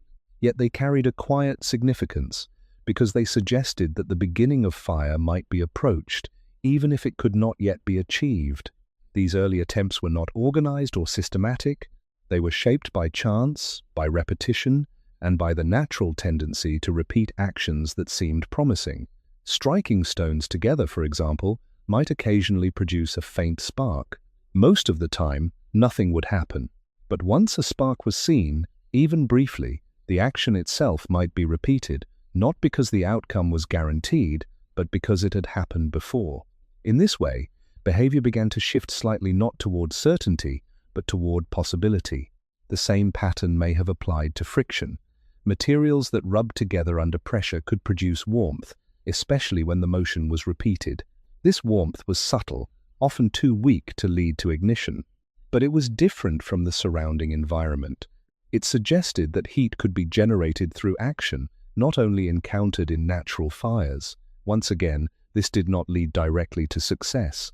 The conditions required to turn that heat into flame-dry, fine material, sustained motion, careful control were not yet fully understood, but the experience itself added to a growing sense that fire might begin in ways that were smaller and more gradual than previously assumed. What makes this stage difficult is that it is defined more by failure than by success. Attempts would have been repeated without clear results. The same actions might produce different outcomes depending on conditions that were not yet recognized: humidity, material type, pressure, duration. Without a way to isolate these variables, early humans would have encountered a pattern that seemed inconsistent. Sometimes something would happen. Most of the time, nothing would. This inconsistency would have made it difficult to form a reliable method, even as the underlying principles were slowly being approached. And yet, failure did not erase what had been observed. A spark seen once could be remembered. A moment of unexpected warmth could stand out against the background of ordinary experience. These small details, even when they did not lead to immediate results, contributed to a gradual accumulation of knowledge. Not formal knowledge, but a kind of practical awareness and understanding that certain actions under certain conditions could produce effects related to fire. At the same time, the absence of immediate success may have slowed the process. Without clear results, there was no reason to focus exclusively on these actions. They remained part of a broader range of interactions with the environment, repeated occasionally, adjusted slightly, but not yet refined into a specific technique. This is why the transition from observation to creation took so long. It required not only noticing these small effects, but recognizing which conditions allowed them to grow into something more. Archaeological evidence suggests that controlled fire-making techniques, such as consistent spark generation or friction-based ignition, appear much later than the earliest use of fire. This gap supports the idea that early humans spent a long period in this intermediate stage, experimenting without fully understanding, repeating actions without achieving consistent results. It was a time of gradual approach, where the beginnings of fire were glimpsed but not yet secured. And so, during this phase, the relationship with fire becomes even more complex. Early humans are no longer only preserving fire or observing it from a distance. They are, in small and uncertain ways, beginning to interact with its origins. They are encountering the conditions that can produce heat and light, even if only briefly, but the connection between these conditions and a stable flame has not yet been made. This leaves them in a state of near discovery, close enough to see the outline of a solution, but not yet able to reach it. Each attempt brings them slightly closer, not through immediate success, but through the accumulation of small, incomplete experiences. And within those experiences lies the possibility that, under the right conditions, something that once appeared only in nature might eventually be brought into existence by human hands. Over time, repeated failure did not simply remain failure. It began, slowly, to take on a different form. Patterns that had once seemed inconsistent started to show faint signs of structure, not because the outcomes had suddenly become reliable, but because certain conditions appeared to matter more than others. When sparks appeared, they were not entirely random. When warmth built through friction, it did not happen under every circumstance. These small differences, noticed across many attempts, began to narrow the range of what might be possible. Early humans were still not working with clear methods, but their actions were becoming slightly more focused. Materials that had once been used without distinction were now, perhaps unconsciously, selected with more care. Dryness, for example, may have begun to stand out as an important factor. Materials that were dry responded differently to heat than those that were damp. They caught more easily, changed more quickly, and seemed closer to becoming something else. This did not yet lead to flame, but it reduced the distance between an attempt and its potential outcome. The same gradual refinement may have applied to movement. Repeated actions, whether striking or rubbing, could be adjusted in subtle ways, faster, slower, with more pressure, with more consistency. These adjustments were not guided by theory, but by experience. When something seemed closer to working, it might be repeated in a similar way. When nothing happened, the action might change slightly the next time. Over many repetitions, this process began to shape behavior into something more deliberate, even if it remained incomplete. What is important here is that the idea of beginning fire was no longer entirely abstract. It was still out of reach, but it was no longer unimaginable. Early humans had seen enough to understand that fire did not require a large, dramatic event to start. It could begin from something small, a spark, a point of heat, if the conditions allowed it to grow. This realization, even if it was not fully formed, changed the nature of the problem. The challenge was no longer simply about preserving fire or hoping for its return. It was about finding the right combination of actions and materials that could bring that small beginning into existence and sustain it. At the same time, success remained rare. Even as conditions became more favorable, the final step, the moment when heat became flame, was still difficult to achieve. It required not only the presence of heat, but the ability to concentrate it, to feed it, and to protect it during its earliest stage. Without these elements, even the most promising attempt would fade before it could become something stable. This meant that progress, while real, was slow and uneven. Archaeological interpretations suggest that when fire-making techniques eventually appeared, they were not the result of a single discovery, but the outcome of a long period of gradual refinement. The use of specific materials, the development of repeated motions, and the ability to sustain the first signs of ignition all point to a process that unfolded over many generations. This aligns with the idea that early humans did not suddenly learn how to make fire. They moved toward it step by step, guided by small observations and repeated attempts. By the end of this stage, something important has changed, even if it is not yet visible in a clear result. Early humans have moved beyond random interaction. Their actions, though still imperfect, are beginning to follow patterns that bring them closer to success. They are no longer only responding to fire or preserving it. They are approaching its origin, working with the conditions that might allow it to begin. And yet, the final boundary has not been crossed. Fire has not yet been reliably created. The knowledge required to turn these refined actions into a consistent method is still incomplete. But the distance between what is known and what is possible is now smaller than it has ever been before. This is the point where discovery becomes inevitable, not because success is guaranteed, but because the path toward it has been formed. The attempts are no longer scattered. The conditions are no longer entirely unknown. And within this narrowing space, the first true creation of fire begins to move from possibility toward reality. At some point, after countless small attempts and gradual refinements, the boundary that had held for so long began to shift. The difference was not dramatic at first. There was no clear moment where everything changed at once. Instead, there were instances rare, fragile, and easily lost where the conditions aligned just enough for something new to happen. A spark did not simply appear and vanish. It lingered for a fraction longer.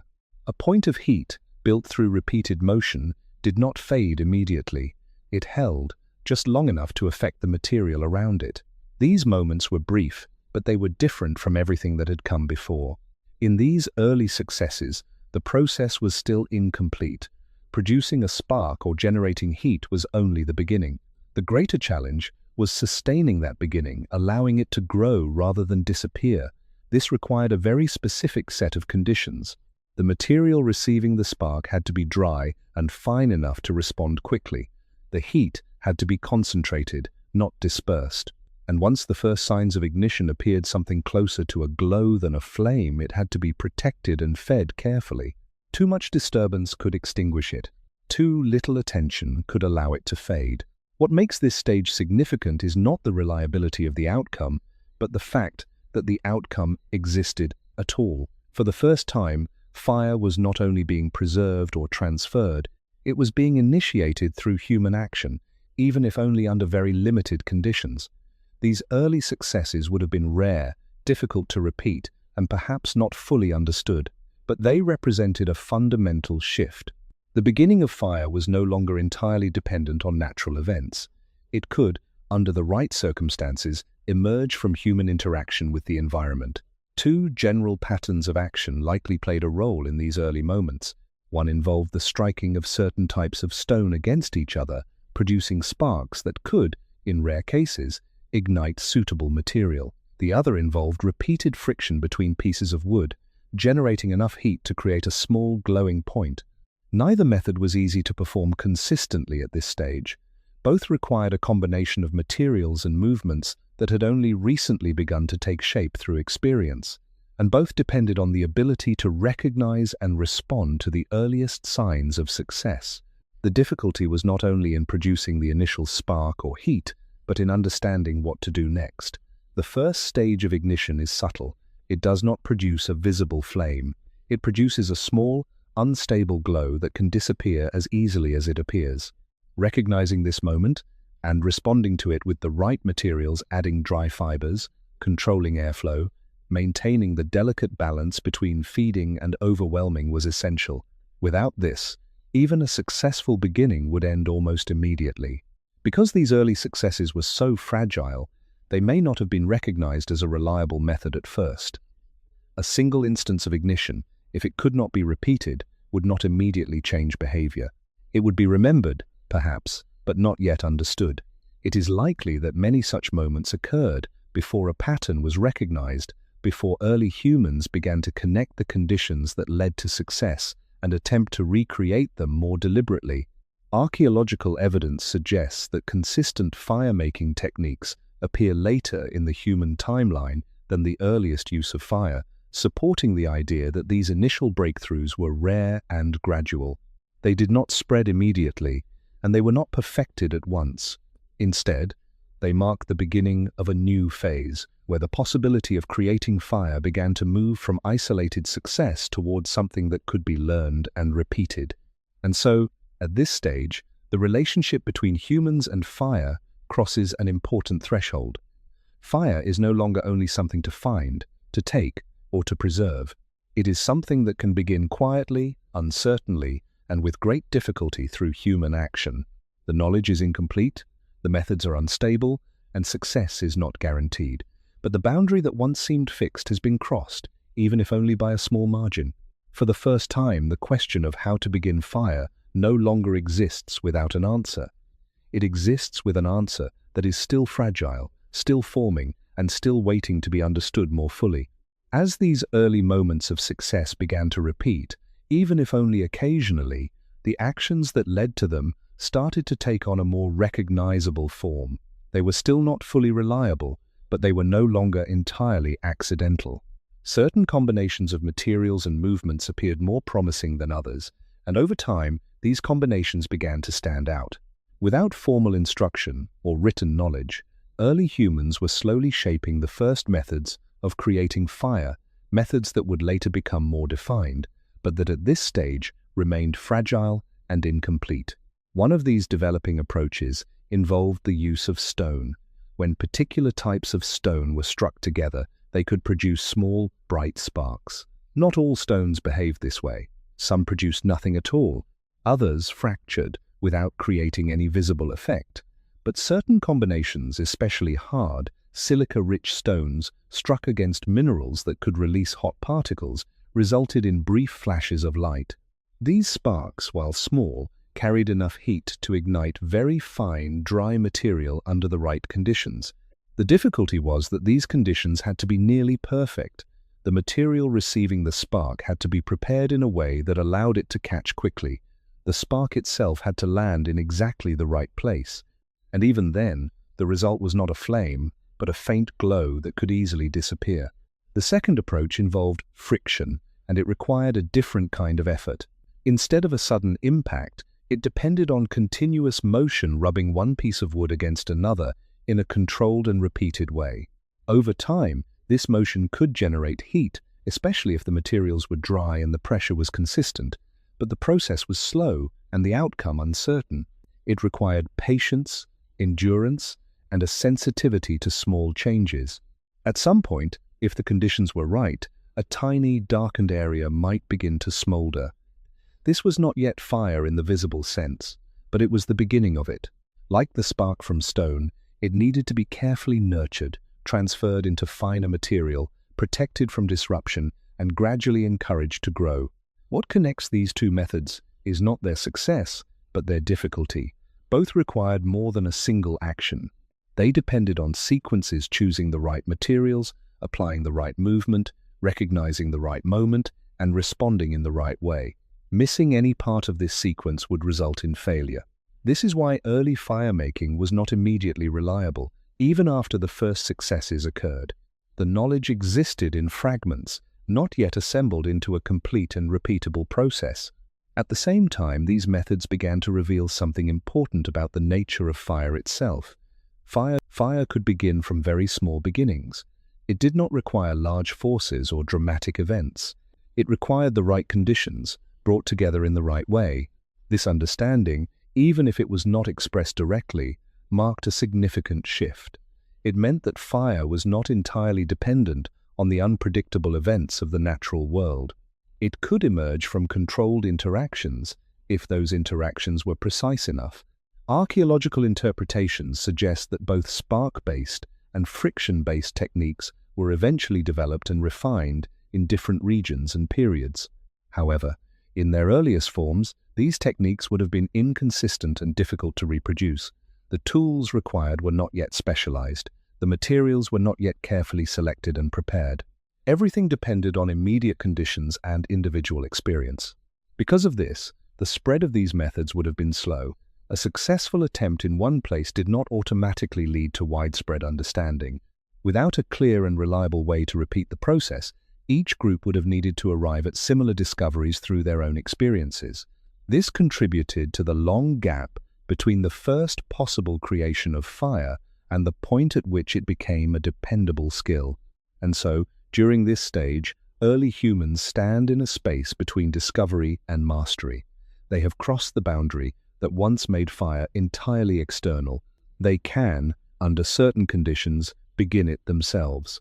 But the process remains uncertain, shaped by incomplete knowledge and fragile success. Fire is no longer entirely beyond reach, but it is not yet fully within their control. The methods exist, but they are not yet stable. The knowledge is present, but it is not yet complete. And within this space, the next step becomes clear: not just creating fire once, but learning how to create it again and again, until it becomes something that no longer depends on chance. As these early methods were repeated across different attempts and different conditions, something subtle began to change. The first successes, those rare moments when a spark caught or a small ember formed from friction, were no longer seen as isolated accidents. Instead, they began to form the outline of a process, even if that process was still unstable and incomplete. Early humans were not yet working with a fully reliable technique, but they were no longer operating purely through chance. Certain actions, under certain conditions, were starting to consistently produce similar results. This shift did not eliminate uncertainty. Firemaking was still difficult, still unpredictable, and still dependent on careful attention. But within that difficulty, patterns were becoming clearer. Dryness, for example, was no longer just a helpful condition, it was becoming a requirement. Without it, sparks would fail to catch, and friction would produce only heat without ignition. Similarly, the preparation of materials began to matter more than before. Fine, easily combustible fibers were more likely to respond to small sparks or faint embers, while coarse or damp materials consistently failed. These distinctions were not formally understood, but they were being learned through repetition. At the same time, the importance of consistency in action was becoming more apparent.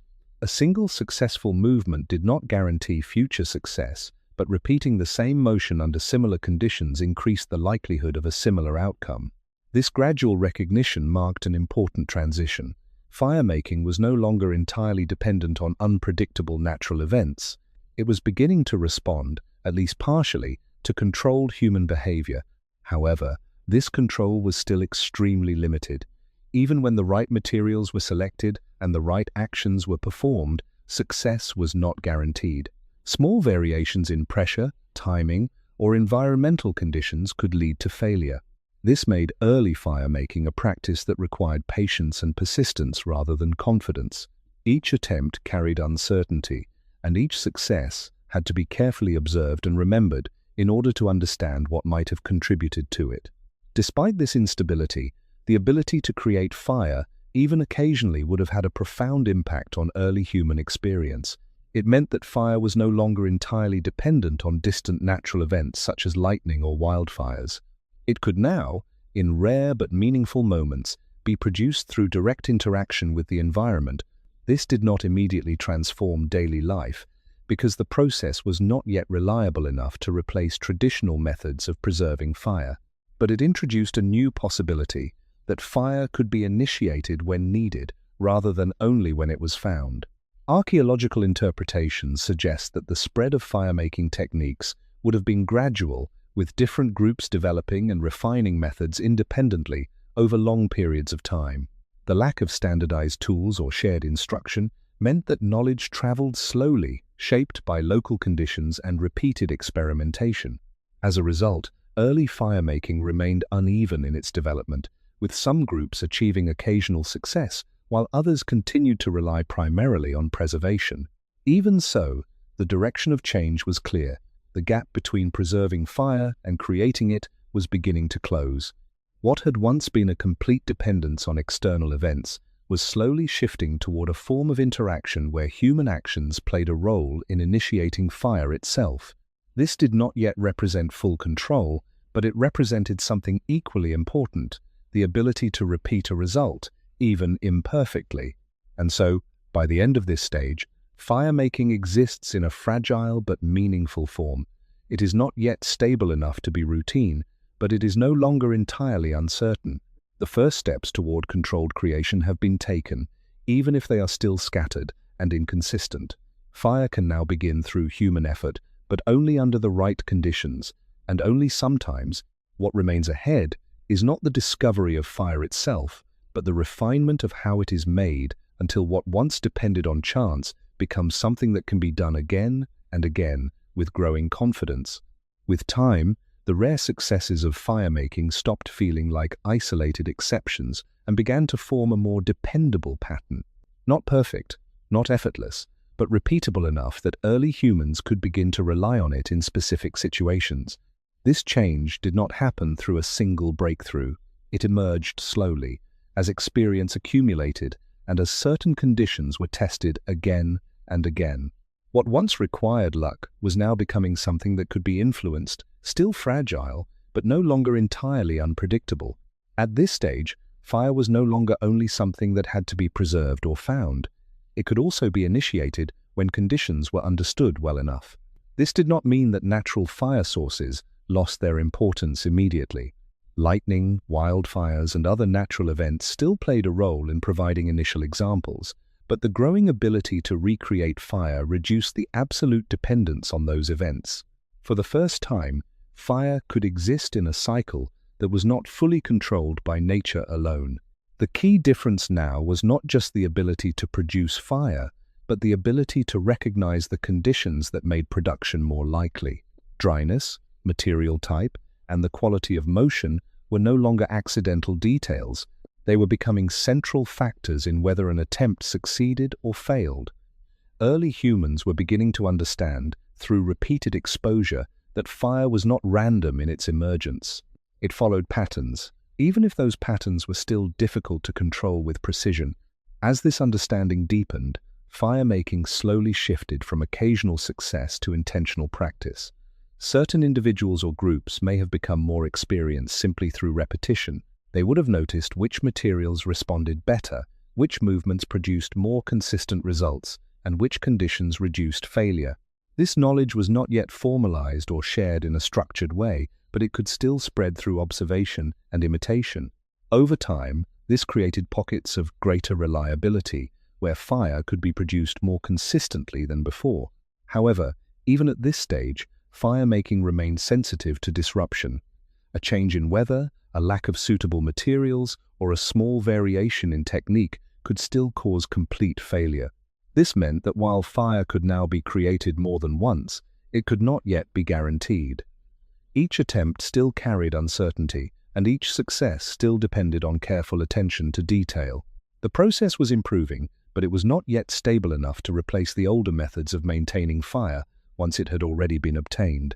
Archaeological interpretations suggest that early fire-making techniques developed unevenly across different regions, with varying degrees of success depending on available materials and environmental conditions. Some areas may have adopted spark-based methods more effectively, while others relied more heavily on friction. This diversity reflects the experimental nature of the process. At this stage, there was no single standardized method yet, only a growing set of approaches that pointed in the same direction. What defines this moment is not mastery, but transition. Fire is no longer entirely dependent on chance events in nature, but it is not yet fully controlled by human hands. It exists in a space between unpredictability and reliability. It can be made, but not always. It can be repeated, but not with certainty. And yet, even within these limits, something fundamental has changed. Fire is now part of human action, not just human observation. This shift lays the foundation for everything that follows. Because once fire can be made even imperfectly, it is no longer just something to be preserved or discovered. It becomes something that can be shaped, refined, and eventually understood well enough to exist wherever it is needed. As fire-making became more repeatable, its role within early human life began to expand beyond isolated attempts and rare successes. What had once been an uncertain skill, practiced only under favorable conditions, slowly started to integrate into more regular patterns of behavior. This did not mean that fire could be produced easily or without difficulty, but it meant that the knowledge of how to begin it was no longer limited to chance encounters. It could be observed, remembered, and gradually passed along through repeated exposure and imitation. In practical terms, this likely meant that certain groups or individuals became more consistently associated with the ability to create fire, not through formal status or instruction, but through experience. Those who had seen more successful attempts, or who had personally participated in them, would naturally become more familiar with the necessary conditions. They would recognize which materials worked better, how long certain actions needed to be sustained, and how small changes in technique could affect the outcome. Over time, this accumulation of experience would have made fire-making slightly more reliable within those groups, even if it remained inconsistent overall. As knowledge spread, the process itself would have begun to stabilize. Materials that proved more effective, such as certain dry woods or specific types of stone, would have been used more frequently. Less reliable methods would have been gradually abandoned or modified. This slow filtering process, driven entirely by practical results rather than theory, would have contributed to the refinement of techniques over generations. Each success added a small piece of understanding, while each failure helped define what did not work. At the same time, the social importance of fire-making may have started to grow subtly. The ability to initiate fire, even occasionally, reduced dependence on external sources. This meant that groups who could produce fire had a greater degree of flexibility in how they moved and organized themselves. They were not entirely bound to the unpredictable appearance of natural fire. Instead, they could respond more directly to their needs, creating warmth when necessary, producing light when needed, or preparing food without waiting for an external event. However, this advantage was still limited by inconsistency. Fire-making did not yet function as a guaranteed process. It remained sensitive to environmental conditions and required careful execution. A single failed attempt could still mean a return to older methods of preservation or waiting for natural fire sources. Because of this, fire-making and fire preservation likely coexisted for a long time. One did not immediately replace the other. Instead, they formed a combined system, one focused on maintaining existing fire, and the other focused on attempting to recreate it when possible. Archaeological interpretations support this gradual transition. Evidence suggests that early fire use was widespread long before fully reliable fire-making techniques were established. This indicates that preservation remained the dominant method for a significant period, even as experimental fire-making slowly improved. The coexistence of both practices reflects a transitional phase in human adaptation, where old methods were not immediately replaced but were gradually supplemented by new capabilities. What is important in this stage is not the perfection of technique, but the increasing stability of knowledge. Fire-making is no longer an isolated discovery repeated by chance. It is becoming a shared understanding shaped by repeated experience. Even if the process is not yet fully reliable, it is no longer entirely uncertain. There is now a recognizable path between action and outcome, even if that path is still uneven. And so, by the end of this phase, fire occupies a new position in human life. It is still fragile in its creation, but increasingly familiar in its repetition. It can be preserved, and it can sometimes be produced. It is no longer something that simply appears in the world. It is something that humans are beginning to work with step by step toward greater control. As firemaking continued to be practiced alongside fire preservation, a subtle but important transformation took shape in how fire itself was understood and used. It was no longer seen only as something fragile that had to be protected once it appeared. Nor was it still entirely dependent on rare natural events. Instead, it was gradually becoming something that could be approached with intention, even if that intention did not always lead to success. This shift marked the beginning of fire's role as a practical tool rather than an unpredictable gift. The key change was not that fire became easy to create, but that the idea of creating it became stable enough to guide repeated action. Early humans were no longer acting entirely in the dark. They had a growing sense that certain conditions could lead to ignition, even if those conditions were not yet fully controlled. This meant that fire-making attempts were no longer purely experimental in a random sense. They were increasingly shaped by expectation, an expectation that, under similar circumstances, similar results might occur again. At the same time, fire was becoming more deeply embedded in daily life. Because it could sometimes be created, even if inconsistently, it no longer functioned only as something external to human activity. It became part of a cycle of action, attempting to create it, preserving it when successful, and relying on it when available. This cycle was still fragile, but it represented a structural change in how humans interacted with their environment. Fire was no longer only something encountered, it was something engaged with. This engagement also encouraged further refinement. Each attempt to create fire, whether successful or not, added to a growing pool of experience. Even failures contributed information about materials that did not work, conditions that were unsuitable, or actions that needed adjustment. Over time, this accumulation of small observations helped narrow the range of uncertainty. Firemaking remained difficult, but it was becoming less arbitrary. There was a direction to the process, even if the destination was not always reached. Despite this progress, reliability remained the central limitation.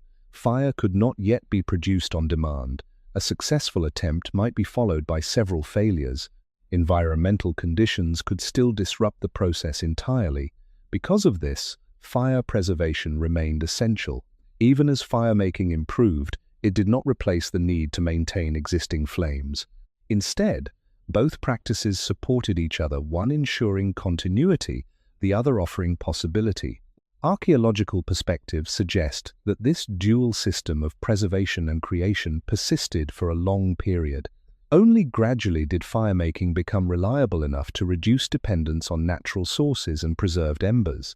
This long overlap reflects how technological change in early human history often developed not through sudden replacement, but through gradual integration of new capabilities alongside older ones.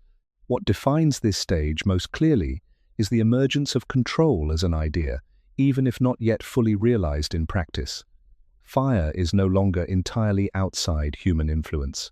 It can be initiated, repeated, and refined, even if imperfectly. The gap between intention and outcome is still present, but it is narrowing. And within that narrowing space, fire begins to shift from something that must be found or saved into something that can increasingly be made. This marks the end of a major transition. Fire is no longer just a condition of nature, it is becoming a result of human action. As firemaking and fire preservation gradually stabilized, fire began to move into a new role in early human life. It was no longer only something that had to be carefully guarded or occasionally recreated. It was becoming a consistent presence that could be integrated into daily routines with increasing confidence. This shift did not happen abruptly. It emerged slowly, as repeated experience reduced uncertainty and as fire became more reliably available through both maintenance and creation. One of the most important changes during this stage was how fire began to influence the structure of daily activity. When fire could be expected to last through the night or be reignited with some degree of reliability, it allowed human groups to organize their time differently. Activities no longer needed to end immediately with darkness. Instead, fire provided a stable center around which evening hours could continue. This did not fundamentally change human behavior overnight, but it created space for new patterns to develop gradually. Fire also began to affect how materials were used in everyday life. Heating food, for example, would have been one of the earliest and most significant applications. While raw food could sustain life, exposure to heat changed its texture, digestibility, and safety in subtle but important ways. Early humans would not have understood these effects in scientific terms, but they would have observed the differences through experience. Over time, these observations would have encouraged repeated use of fire in food preparation, gradually strengthening its role in daily survival. At the same time, fire provided a form of stability in environments that were otherwise unpredictable. Night temperatures, seasonal changes, and exposure to predators all created conditions that required adaptation. Fire did not eliminate these challenges, but it reduced their intensity. It offered warmth when temperatures dropped, light when visibility was limited, and a central point of safety where groups could gather. These functions were not abstract benefits, they were immediate and practical, reinforcing fire's importance in everyday life. As these uses expanded, the presence of fire likely began to influence settlement patterns. Groups that could maintain or create fire more consistently may have been able to remain in one place for longer periods. Instead of moving constantly in search of new sources of warmth or safety, they could establish temporary or semi-stable locations centered around fire. This does not yet represent permanent settlement in a modern sense, but it does suggest a gradual reduction in mobility driven by environmental stability provided in part by fire. Archaeological evidence supports the idea that controlled fire use became increasingly common in habitation sites over time, with repeated burn layers indicating ongoing use rather than isolated events. These patterns suggest that fire was not only present, but actively maintained as part of living spaces. It was no longer separate from human activity, it was embedded within it. However, even as fire became more integrated into daily life, its underlying limitations had not completely disappeared. The ability to create fire was improving, but it was still not fully reliable in all conditions. Preservation remained important, and both methods continued to coexist. This meant that fire's presence, while more stable than before, still depended on careful attention and accumulated experience. What defines this stage is not complete control, but growing dependence. Fire is no longer an occasional tool used in specific moments. It is becoming a consistent part of human existence, shaping behavior, time, and environment in subtle but lasting ways.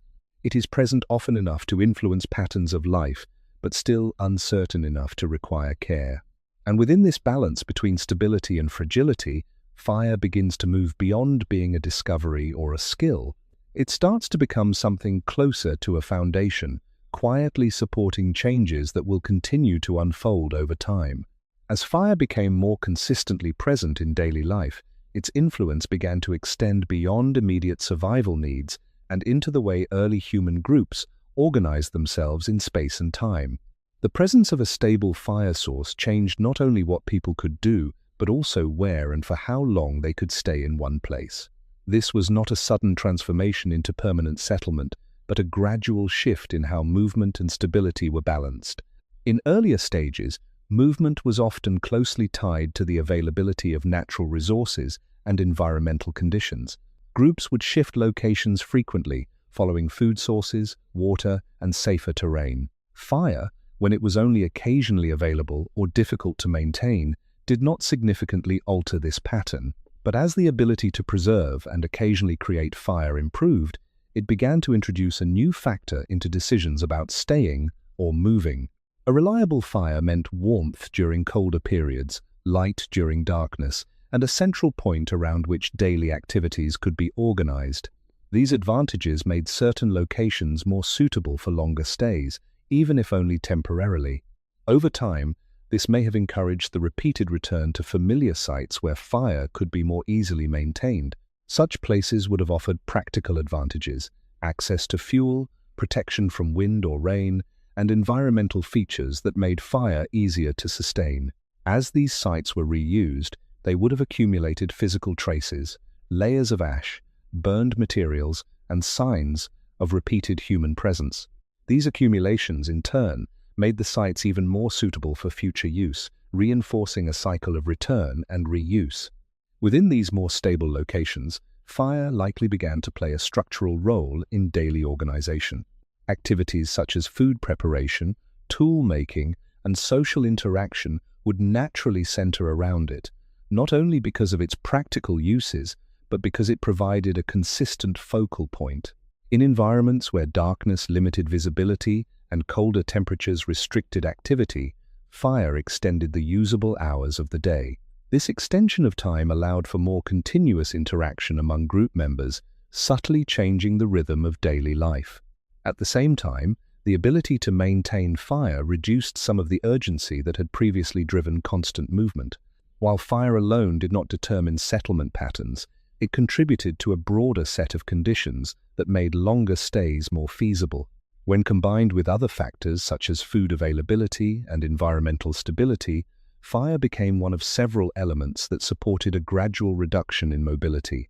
This does not mean that early humans stopped moving frequently, but rather that movement became more flexible and less strictly dictated by immediate survival constraints. Archaeological evidence from habitation sites shows repeated and layered use of fire over extended periods, suggesting that certain locations were occupied or revisited multiple times. These patterns indicate that fire was not only used in passing, but maintained as part of the structure of living spaces. Its presence helped define areas of activity within a site, separating spaces for gathering, resting, and working in ways that were loosely organized around heat and light sources. What is important in this stage is that fire begins to influence organization without directly controlling it. It does not dictate where humans must go, but it changes the conditions under which decisions are made. A place with fire is not simply different from one without it, it is more adaptable, more usable across time, and more stable in uncertain environments. And so, as fire becomes more integrated into daily life, its role expands from immediate utility into something more structural. It begins to support patterns of behavior that extend beyond individual moments, contributing to a slow reorganization of how early humans relate to space, time, and each other. As fire became a more stable and familiar presence within early human groups, its role gradually extended beyond practical survival and spatial organization. It began to influence the way people gathered, interacted, and shared time together. This was not because fire itself carried any social meaning in an abstract sense, but because its physical presence created a consistent focal point around which behavior naturally converged. In environments shaped by uncertainty, changing temperatures, limited visibility, and unpredictable conditions, fire provided something rare: continuity. Around it, activity could continue after daylight faded. Around it, warmth remained constant even as external conditions shifted. This consistency meant that individuals were more likely to remain in proximity to one another for longer periods of time. Over repeated cycles of use, this tendency would have reinforced patterns of gathering that were less about necessity in the immediate moment and more about shared presence over time. Within these gatherings, fire also shaped the rhythm of interaction. Tasks such as preparing food, repairing tools, or simply resting would often take place near the same central point. While there is no evidence to suggest formal social structures based solely on fire at this early stage, the repeated convergence of individuals around a shared resource naturally created opportunities for increased interaction. Communication, observation, and shared attention would have become more frequent simply because people were staying in the same place, oriented toward the same source of light and heat. Fire also introduced a degree of predictability into shared time. When fire was maintained, it extended the hours in which groups could remain active together. This extension did not eliminate rest or separation, but it softened the boundaries between active and inactive periods. The transition from daylight to night no longer required a complete halt in activity. Instead, fire allowed for continued presence, even if in a quieter or more relaxed form. Over time, this may have subtly influenced how group members experienced time together, making shared moments less dependent on environmental cycles alone. At the same time, the shared effort required to maintain fire would have contributed to a sense of collective responsibility, even if not formally defined. Fire could not survive without attention. Fuel had to be gathered, embers protected, and conditions monitored. These tasks were not necessarily assigned in a structured way, but they were repeated and recognized within the group. Through repetition, certain patterns of cooperation would have formed, reinforcing the idea that maintaining fire was not solely an individual concern, but something that benefited from shared awareness and participation. Archaeological interpretations of habitation sites often show fire-centered areas with repeated use over time, suggesting that these spaces functioned as consistent gathering points. While such evidence cannot directly reveal social behavior, it supports the idea that fire was physically central to living spaces. Its placement and continued use would have naturally influenced how people positioned themselves within those environments. What defines this stage is not the emergence of complex social systems, but the gradual formation of shared space around a stable element. Fire does not create social structure, but it provides conditions under which social patterns become more likely to form. It gathers people in the same place, extends the time they spend together, and supports repeated interaction within a shared environment. And so, by the end of this phase, fire has moved beyond being a tool for survival or a feature of the environment. It has become a quiet center of human activity, one that helps shape how groups exist together in time and space, not through instruction or design, but through simple, repeated presence. As fire became a stable and integrated part of early human life, its influence began to extend beyond immediate surroundings and into deeper changes in daily survival itself. It was no longer only a tool for warmth, light, or protection, and it was no longer just a center for gathering. It had started to alter the very conditions under which human beings interacted with their environment, particularly in how food was consumed and how energy was processed by the body over time. One of the most significant developments during this stage was the increased use of fire in preparing food. While early humans had long survived on raw materials gathered from their environment, the introduction of heat into this process gradually changed what was possible to consume and how efficiently it could be used. Heating food altered its texture, making it easier to chew and digest. It also changed certain biological properties in ways that reduced effort required for the body to extract energy. These effects were not understood in a scientific sense at the time, but they would have been observed through experience as changes in how long food lasted or how it affected strength and endurance. Over long periods of repeated use, these small differences would have accumulated. Groups that consistently used fire for food preparation may have experienced subtle but meaningful changes in their daily energy balance. Less time and effort spent on chewing or processing tough materials meant more time available for other activities. At the same time, improved digestion may have contributed to more efficient use of available resources. These effects would not have been immediately obvious, but over generations, they could influence patterns of survival and adaptation. Fire also reduced certain risks associated with consuming raw materials.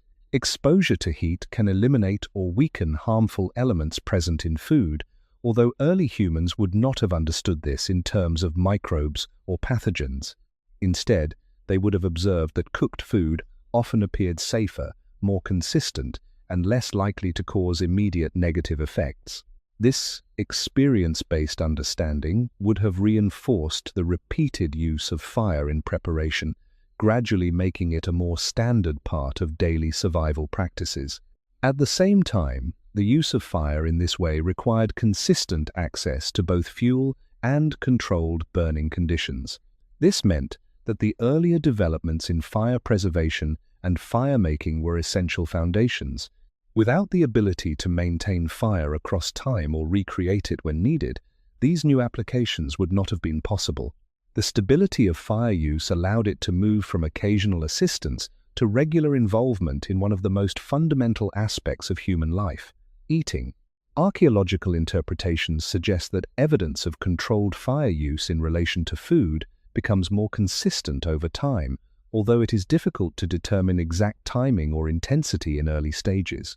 What can be observed, however, is a gradual increase in contexts where fire is associated with habitation and repeated activity, indicating its growing role in daily routines rather than isolated events. What defines this stage is not a sudden transformation, but a slow shift in the relationship between energy, environment, and human behavior.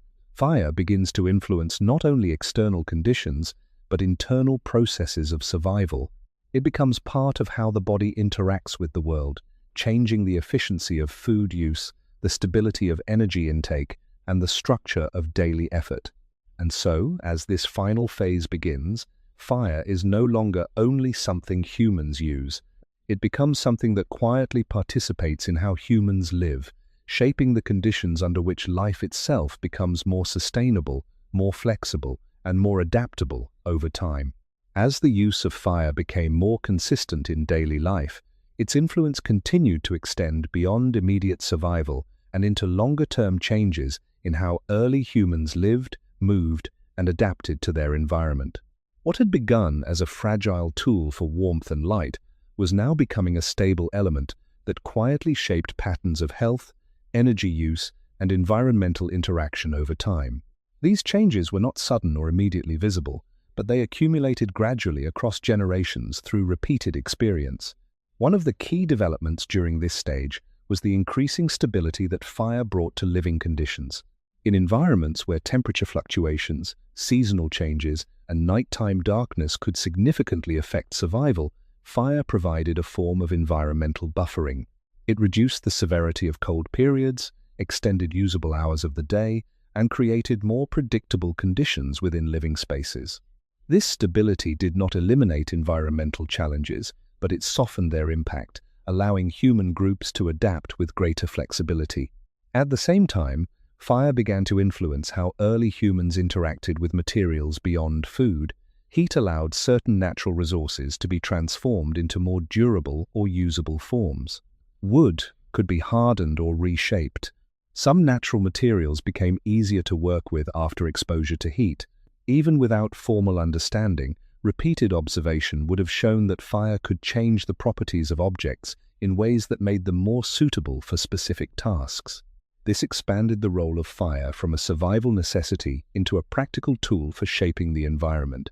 These practical advantages also had indirect effects on human behavior.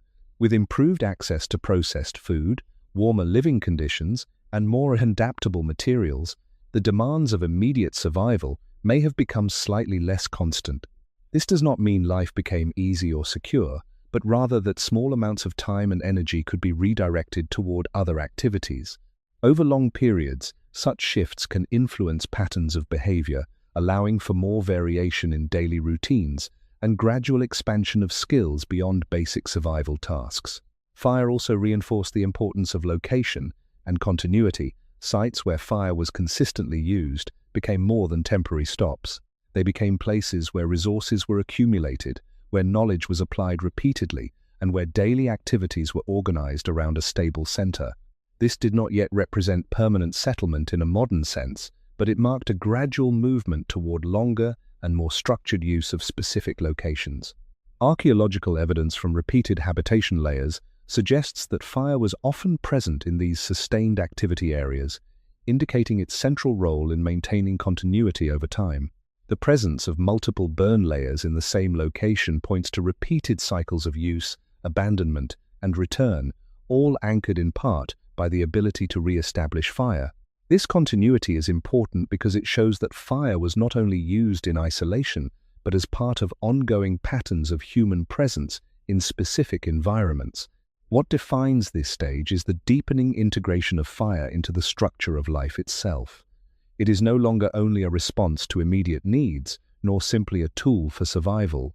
It has become a stable factor that influences how environments are used, how resources are processed, and how time is organized. Its presence is not always dramatic, but it is constant enough to shape long-term patterns of living. And within this quiet but persistent influence, fire moves beyond being something humans control. It becomes something that participates in shaping the conditions of human existence itself, gradually supporting the transition toward more stable, adaptable, and enduring forms of life. As the long development of fire use reached its mature stage, the boundary between human survival and environmental control became less rigid than it had ever been before. Fire was no longer an occasional advantage or a fragile resource that had to be carefully protected at all times. It had become a consistent and dependable part of human life, shaping not only immediate activities, but also the broader structure of how early communities existed across time. By this point, fire functioned as a stabilizing force across multiple dimensions of daily life. It influenced what could be eaten, how energy was obtained, how materials were processed, and how spaces were organized. It extended the usable hours of the day, softened environmental extremes, and provided a central reference point around which activity naturally formed. These effects were not isolated, they reinforced one another, gradually creating a more adaptable and resilient way of living. What is important in this final stage is not a single discovery, but the accumulation of countless small changes. Each improvement in fire preservation, each refinement in fire making, and each new application of heat contributed to a broader transformation. Over time, these incremental advances shifted fire from a rare and uncertain phenomenon into a stable and repeatable part of human existence. This stability did not remove all risk, but it reduced uncertainty enough to allow more consistent planning and adaptation.